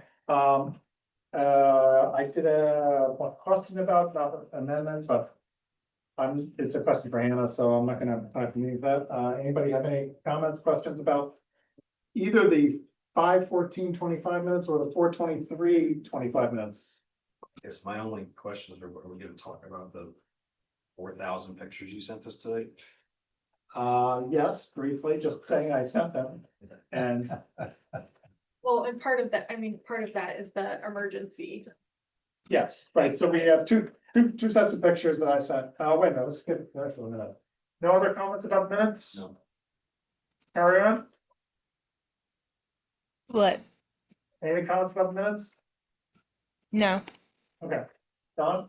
Nope. Okay, then I'll accept motion to accept both the 5:14:25 and the 4:23 minutes. 25 minutes, So move. thank you, Ariane. Don, seconding? Seconded. Second, okay, all in favor, Ariane, Aye. Don, Aye. Neil, Aye. James, Aye. so great, aye. All right, so we have, was that Ruth Ellen we just signed? Nope. so No, that was- that was the Stevens Road. Yep, You said there was something else we were signing. yep, so we have 2 more signatures, so we've got the DOA that you guys approved last time for the swing set and stuff on 11 Lilac. I was surprised we didn't get that electronically. I was thinking we were. I gotta figure out a different way to do some of those because we're getting close to where, I think Hannah Crawford had it within her limit of, I just want to keep whichever one sorted. we're getting close to our limit on free. Oh, okay. So, Oh, really? yeah, so I have to kind of figure out Well, if there's a way if to. it doesn't cost much It to kind pay of for does, it tacos. kind of costs like a little bit, so I'm looking into a different. Okay, all right, well, if he finds it alternative, Yeah. that's good. So, and was the second one, And then the second one was the emergency certification. right, so we had a couple of trees which I sent to you and was vital emergency trees. I don't know if you all saw that, but I drove that down there when I was checking out the other, This is 176 north. Yeah, 176 north. Yeah, and there's 2 obviously dead trees. Dio, yeah, so this is the The- one that I thought that DPW had gone out and looked at it and was like, oh yeah, like, we just, cause I was like, oh, okay, I guess we'll just need to do an RDA. But they had a bunch of like water main issues last week, so they didn't get out there and they only got out there this week. And he took a look at it and he was like, yeah, like this this is definitely concerning, like this needs to come down as soon as we can. So, then I was like, oh, okay, like I'll do this instead of having. them given how dead they look. RDA. And is that over the road? Those are the ones. No, No. it's on Concom land adjacent to 176. One of the shots, Oh, I was okay. coming down North Street, I took a shot, there's the house on the right, and then the trees are, Yeah. was a lot, there's wetlands right there, that's the Concom property, but these are totally dead, 60 some of. Yeah, they look like they were. And it looked like that, they fell, they would fall either onto the property for sure, but definitely, potentially it hit the house. So I think that, and they're clearly dead, so if the DPW could go in and do it, they'll go and do it. I think that's a justifiable one. The other, thing I did look at some pictures of, they started the work. And finally, on Blackstone and North Street, that's still a cul-de-sac that we approved for 12 units. Yes, 12 units, four 3-unit buildings. Bill Housing had been involved, he's no longer involved with that, they hired a different wetlands people, but I looked at it and suddenly there's a big detention basin going into the woods to the right, it's approached a lot, and this big, as you saw, straw bales and the straw Yeah. logs, and I looked like, number one, is really into the woods more than I thought it kind of would be, but then I looked at the plans and it does show really close. The turtle gate at the street is there with boards. But Hannah's point was, when she heard that that's suddenly been done, was that she walked it last, it was staked, but not where they were gonna put the erosion control, but not erosion control. And then what they do staking where it is, and by the way, they seem to be starting to clear stuff, there's just piles of stuff and equipment on site. And obviously right around the fence line, you can see where they dug it up.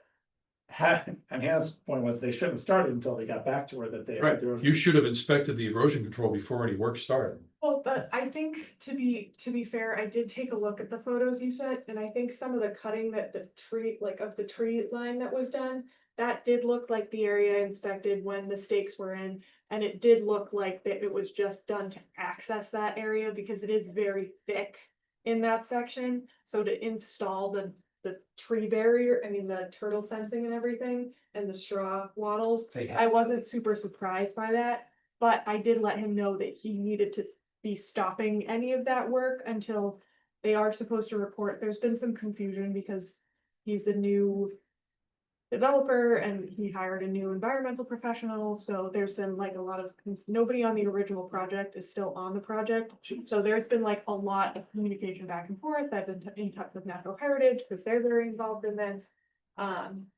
But And Natural they Heritage told has me to- outstanding questions. You told me about the backside law, the turtle access.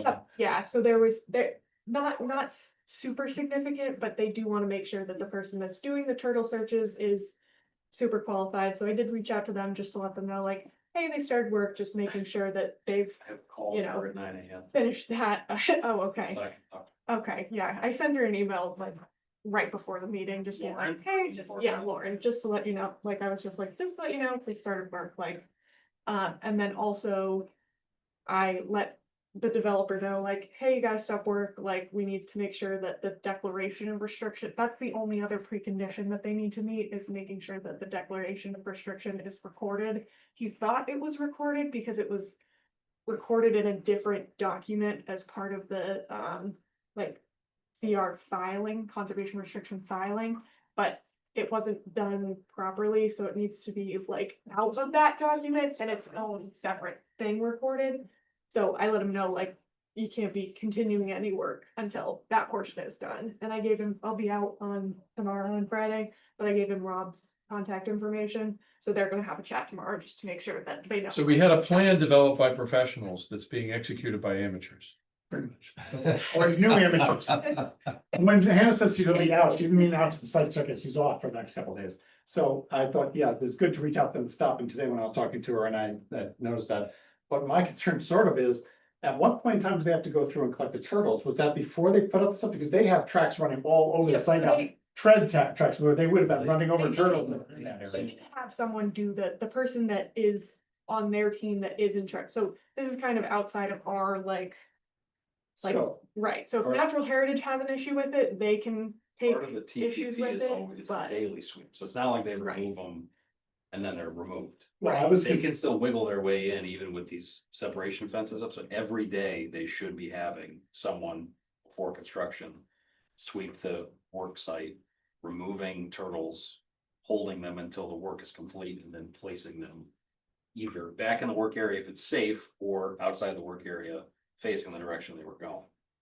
And those sweeps were done before We pay a lot. they put that stuff in. So they hopefully did- it was, yeah, They because there were. definitely were, I've been in contact with I their, was cautiously walking and taking pictures on, like, waiting to see one or two turtle shells cross. Yeah, I me take a too. picture of that, it's like, huh. Okay, so that covers that. We did have a question that Hannah would like to get a little definition on. I told her I asked the lawyers to get an opinion. Split rail fence repairs on I can- property yeah, I owner can sites. clear that Okay. up, so I can just clear that up with legal. Okay, so basically she's been approached by people who say, is Concom paying for this repairs of the split rail fence you're required to us to put in? it's degrading, whatever, or do we have to pay for it? And it's never come up as a question before, so I said, let's get a legal opinion. I think it's their My requirement. answer was it's on your property. So that was my assumption, and I just wanted to. It's their That's what I fence, we would- just made them put it in. Right, but, So that was- what I that was wanted my- to do was also get legal opinions from. We're on the dime with them all the time anyway. To say in the future, if what we have, and Hannah can call it up for them to the lawyers. That we say this, put a split rail fence, but it doesn't specifically say, should it say something about, and that needs to be maintained in perpetuity. If they feel a couple words changed in our order of conditions will cover us. So that this wouldn't be an issue, we could point to and say, and it says in perpetuity, which didn't, then. I would say we don't need legal's opinion on that. I would say just add it. Yeah, we can do that. I just, going forward, confirmation of that even after the fact, but you've been asked recently a number of times, which never came up to. Obviously, nobody wants to hear. No, me but think saying of it that as- It's your responsibility to maintain the fence. So Think of it as like the fire department requires you to put smoke detectors in the house. Mhm. And you're required to maintain Fire them. department is not buying you smoke detectors. Right, they're not buying you smoke detectors and batteries? you have to maintain them and batteries. Give you the free badges, so. Right, but we're nice, we give you pretty badges. Patches, we don't need. So those were the sunset pictures, yeah, that's the one that goes with the plans and hand them back to. Did you see an issue out there with potential erosion now that we've had work stop? Cause like that whole outer edge is just bare dirt. Inside the fence seemed to be more impacted when I walked it today than the outside of the fence. Okay. So I think mostly, we can take the woods area was impacted a little bit on both sides. But that's, again, I'm not sure how much was affected.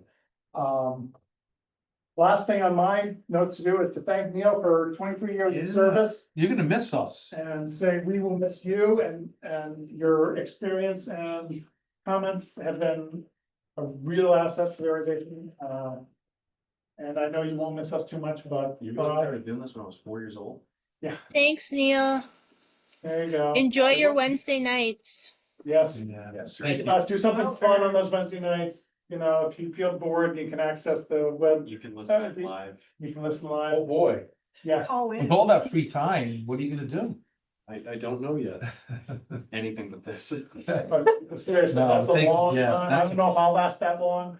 I'm like 8 years behind you, I think at least. 2001. But we lost a lot of knowledge with you leaving. Yes, So that's, we that's lost. just the way it is. I'm just gonna text you if I have a question. Feel free. It's gonna have to fill those shoes, Don. Yeah, Text away. we also, just let you know, the Teams. board commission, especially Ariana online, and I will let him and Steve know because they're not online. We have count three applicants for this position to try to replace me. And, nobody can really replace him, but. You're to gonna have try to have an election too. and we'll So have how to does that work? organize. Does the select board like The pick? select board will select the applicant. I'm hoping, I've seen copies of the resumes of the three people, one of whom has been attending meetings recently, We don't have input? but We we're don't not, have input? we're not required to get input We're from. not, we're not implementing. No, but I mean, they don't. I'm hoping that the new select board, who does have at least one new member, will be amenable to asking us for input. Hannah was sent the resumes, and I think I might reach out to Hillary with an email and offer to provide input if they would like to get some from us Yeah, before they make an appointment. Yep. I mean, we've had good luck so far with all Yep. appointees by the select board, but it doesn't hurt to have some opinion, especially since rarely do we have more than one applicant for a position. So, That's Um, great. That's so we great. have three. I think the planning was timing wise, can you refresh my, was July 11th, they want to do interviews? The 7th. The 7th, and then appoint the following Yes. hearing, it's like in August. So They we only would- have one. Maybe we'll just go to those meetings and I'll just ask questions. Aha, there you go. Well, what do you? That, think? yeah, Copies of the resume, Yeah, you can yeah. do that, that's not a secret. smarter than the average bear. Yes. Okay, any other business, Ariane? Nope. Okay, anybody else here? No? How do we deal Thank you, Neil. internally with the loss of a vice chair? Yeah, we have to, You have to have Internal an election. election, yeah. internal election, which I think we want to wait till the newest person comes on board, so we're not doing it until August probably, we'll just Right. operate. With me having to be here, because I think if I don't show up, there's no vice chair, the meeting just doesn't happen, I don't know who else would want it. Do You guys we have a wanna fight over do it? we wanna have contingency plan for that? We'll probably develop one in the next couple of days. Yeah, I would say it'd probably be good to have a backup. And I would probably check with the town and say, okay, if there's no vice chair and I can't make it to a meeting for some reason, can we just temporarily appoint somebody that day? And is that acceptable? Anybody? It's member of the not board? a very formal process right away. No. But I think to do an election reorganization or just temporary appoint somebody. That's Either true. one, either one. It's Yeah, not- temporary, I just need members. It's just really moving things along. So, Faster than I did. It's gonna be hard. All right, so I'll accept the motion to close the meeting and. Motion to adjourn. Neil, thank you. Second bid. Don, thank you. All in favor, Ariane, Aye. Don, Aye. James. no, because if I say no, Neil can't. That's right. Perfect. And we're That's stuck in good. limbo. That's good. We have no quorum. We cannot close the meeting. We'll be here all night, all day. All right, thank you. And, 2026. reluctantly approved. Let me go. Thank you. I agree, it's been a pleasure. Same here. Yeah. Don't worry, I'll send you back. Yes, thank you, Neil. Hey, I'm sorry I'm not there in person. Quite a bit, so We thank we you. may eventually take you off the email list, so you stop getting the emails. No. There's a virtual handshake. We will probably have. What's that? Ariane. Ariane, what? Virtual handshake. Virtual. Oh, virtual, look, she did. Yeah, there, Yeah. nice, very good. Well, that's- Shut it down. Have a good night. Thank you.